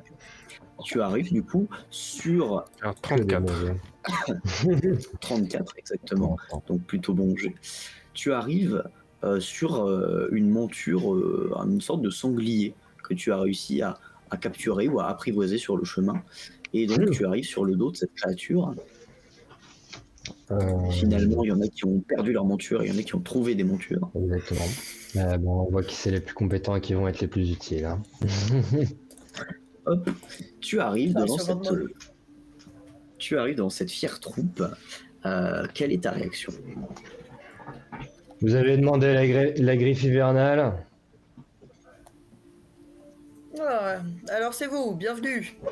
Je descends de mon sanglier, je le caresse un petit peu.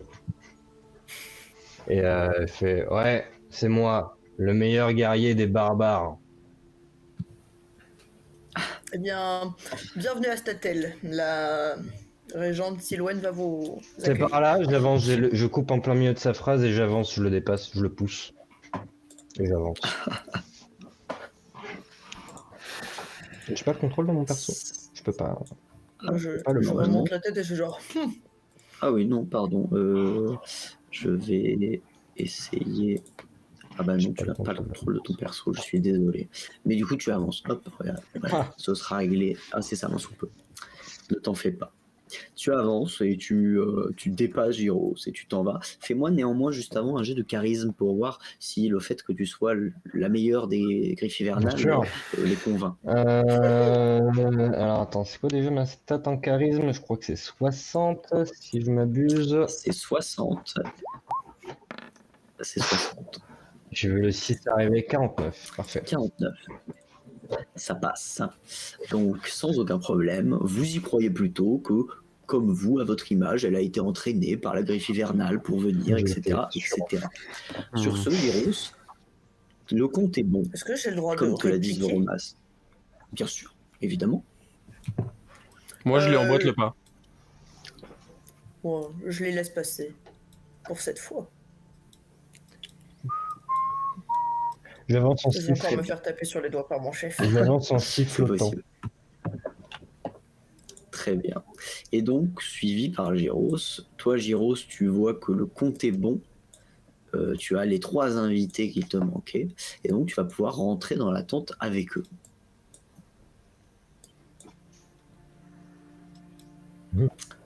Gyros, je te laisse mettre ton petit personnage au même niveau que les autres. Essayez de vous rassembler, s'il vous plaît, un petit peu. Ça m'arrangera. Merci beaucoup. Hop. Et on vous entrez dans cette énorme tente, qui est une tente vachement imposante, hein, je me permets de le faire remarquer. Vous entrez dans cette grande tente et hop, vous voyez, une seconde, il faut changer la map, ça prend toujours un petit peu de temps. Et vous voyez se présenter face à vous une longue tente richement décorée, remplie de tout un tas de personnages plus ou moins étranges, plus ou moins familiers. Je ne vais pas changer de musique, mais il y a du bruit, il y a de la vie, etc. Et pas flashback, mais peut-être au fur et à mesure de l'aventure. Et tout le monde, à partir du moment où vous passez un peu cet encadrement, tout le monde vous jette des regards circonspects, tout le monde vous observe, et vous sentez que vous allez bientôt devoir vous présenter à tout ce conseil improvisé où tout le monde a été invité des 4 coins de Freljord. Et on se donne rendez-vous possiblement la semaine prochaine pour savoir ce qui se passe dans ce conseil, quel est ce rendez-vous mystérieux. Voilà, fin de l'épisode 0. L'épisode du pacte pilote. de glace. Épisode pilote, tout à fait. Hop. On s'est fait Très convoquer bien. par des chefs pour pouvoir aller taper quelque chose de gros. Exactement. Finalement, Faire dépecer des loups. finalement est un résumé de, C'est plein résumé de de loups. 90% des jeux de rôle. On envahit le pays, on a un problème de loup, faut dératiser. Nous Vous allez allons voir, voir les meilleurs. Le boss final, c'est une meute de loups. Parfait. Une meute de gros loups. Une meute énorme de loups. Très bien. Eh ben, merci beaucoup d'avoir joué ces petites scènes d'intro. Je garde le chat de côté pour regarder un petit peu tout ça, pour garder un œil si les gens ont des questions, si les gens ont des choses à dire par rapport à tout ça. Et néanmoins, on peut faire revenir quand même les joueurs, puisque on va essayer de rapidement débrief tout ça, me dire ce que vous en avez pensé, me dire ce que vous pensez de votre personnage, des autres personnages de l'équipe. N'hésitez pas, allez-y, la parole est à vous. Moi, je pense que Vagir est un goujat avec les femmes. Ah, On l'a tous constaté. Mais j'étais là, moi, j'étais prêt à partir, elle me dit oh, non, non, Je pense que David est également un goujat c'est avec pas les femmes. surpris. Je pense que c'est Ah, pas le voilà. personnage. Ouais. Il y a un espèce de roleplay non volontaire qui est respecté C'est quand ça. même. C'est ça. Comment ça, non, roleplay non volontaire en vrai, là, il y a une meuf qui s'est réveillée qui m'a dit oui, écoute, tu aurais fait oh putain. Ouais, Je serais resté. ouais, bon. Alors que j'étais en mode attends, j'ai pas fini de manger, s'il te plaît, s'il te plaît. Un peu, contrôle-toi. Moi, je suis dégoûté d'être un petit peu la femme de ménage du coup de mon camp. Je pensais que j'étais une grande pyromane qui brûlait plein de choses. Au final, je me retrouve avec des desserts. Mais c'est pas grave, j'ai dû brûler 2-3 trucs sur le chemin. Bien sûr, mais justement, est-ce que Ouais. cette opportunité d'une nouvelle équipe et de nouvelles personnes avec qui passer du temps ne pourra pas te faire devenir cette personne que tu rêves d'être? C'est vrai. J'ai hâte de brûler plein de choses. Encore. Et toi, Gyros, finalement fidèle à toi-même, quoi. Ouais, mais je Fidèle. pense que j'ai marqué les esprits dès mon entrée dans ce jeu. Ah bah Je là, ne vois pas comment j'aurais pu faire autrement. de toutes les personnes qui sont là dans l'attente, tu es celle que tout le monde reconnaît finalement. Donc Bien sûr, voilà, tu es déjà un visage familier. bien sûr. Voilà. Je suis celui avec qui tout commence. Tu sais, on peut devenir un précurseur de quelque chose de bien des manières. Hein. T'as pas forcément besoin de faire des réussites critiques et de faire des actions de ouf. Tu peux aussi faire de la merde et faire des fumbles à la pelle. Et on se souviendra de toi de toute manière. Rappelle-moi de pas trop coudre, s'il te plaît. T'inquiète, t'auras pas besoin. Je te jure. Il va cautériser la plaie, lui, c'est bon. Oh, Ah oui, ça va ça. t'inquiète. Les strats. Très bien. Je ne sais pas si on n'a pas eu de réaction particulière dans le chat, de questions ou quoi que ce soit. Est-ce que notre cher co-réalisateur Mathieu a quelque chose à ajouter à tout ça avant qu'on plie boutique pour ce soir? Et il faut également qu'on décide d'une prochaine date. En tout cas, vous trois, me dire un peu quels sont vos dispos. Ah, Mathieu est revenu. Bonjour. On a Mathieu. Bravo Mathieu. Alors, toi qui as vu tout ça en tant que spectateur, alors tu avais déjà lu le scénario que j'ai écrit il y a très longtemps, depuis longtemps le scénario est prêt. Est-ce que tu as un retour à faire? Qu'est-ce que tu en as pensé, toi? C'est vrai que ça fait très longtemps, hein, j'ai lu ça, je crois, ce matin. Non, c'était, ouais, d'un point de vue spectateur, en tout cas, c'est super. Que ce soit toi à l'animation, les joueurs dans vos personnages et Julien à la régie, hein, l'homme de l'ombre. Enfin, franchement, ça roule super bien. Bon, il y a quelques petits couacs techniques, mais bon, malheureusement, ça n'y peut rien. Petit problème de connexion. Vous avez géré ça super vite, donc ouais, bravo. J'ai hâte de voir ça toutes les semaines. L'examen blanc a été Carrément. passé. La même, c'est ça. L'examen blanc était passé. Tu as un fan incontesté dans le J'ai chat. vu ça, Tao. Mathieu, je ne sais pas si tu l'as vu. Tao, merci d'être là en tout cas. Ouais, c'était cool. En Vous, tant que vous- joueur, vous- en tant que spectateur. il y a eu une Bisous, petite vie frérot. dans le chat, c'était sympa. Ouais, j'ai vu que tu mettais de l'ambiance, c'était vachement cool. Écoute, J'avais j'avais trop envie de participer d'une manière ou d'une autre. Mathieu, l'ambianceur du chat. Moi, je checkais le chat régulièrement et je voyais que c'était plein de blagues, c'était assez rigolo. Il faudra que je pense à réagir peut-être un peu plus à ce que je vois des fois parce que En vrai, enfin, je veux dire, c'est bien que tu sois concentré là-dedans aussi. Hein. Moi, je me suis rendu compte que des fois, j'étais plus concentré sur le chat que sur ce qui se passait dans le jeu. Donc, si c'est clairement pas un problème que tu regardes pas trop le chat, Ismaël. C'est bien que tu jettes un petit coup de temps en temps, mais là, c'est t'étais bien de vraiment bien dans ce savoir que rôle-là. le chat existe, quoi. Ouais. Qu'ils sachent qu'on sait qu'ils existent. Complètement. Enfin bref. Alors, chers joueurs, David, Emma, Félicien, est-ce que dimanche prochain vous êtes disponibles? Moi, non. Oui. Moi, c'est obscur. Ah, Là, tu n'es pas capable de nous dire si d'une semaine à l'autre tu es dispo. là, tout de suite, non. Demain, a priori. Demain. D'accord. Donc on vous tient au courant via Insta. il y a que Insta pour l'instant, donc il y a Insta. Si on sera dispo dimanche prochain, pour l'instant, on se dit dimanche prochain, 20h, peut-être même un peu plus tôt, peut-être que ce sera 19h30, on verra. On règle encore petit à petit les horaires, mais on se dit à bientôt. En tout cas, là, c'est quelque part la semaine prochaine, pour le vrai premier épisode du Pacte de Glace. Eh ben écoutez, à la semaine prochaine. Et ben à la semaine prochaine. Et on se dit au revoir sur ça. On va pouvoir repasser sur le waiting screen. Au revoir à tous. Et à la semaine prochaine. Salut, salut. Des Salut. bisous. Au revoir.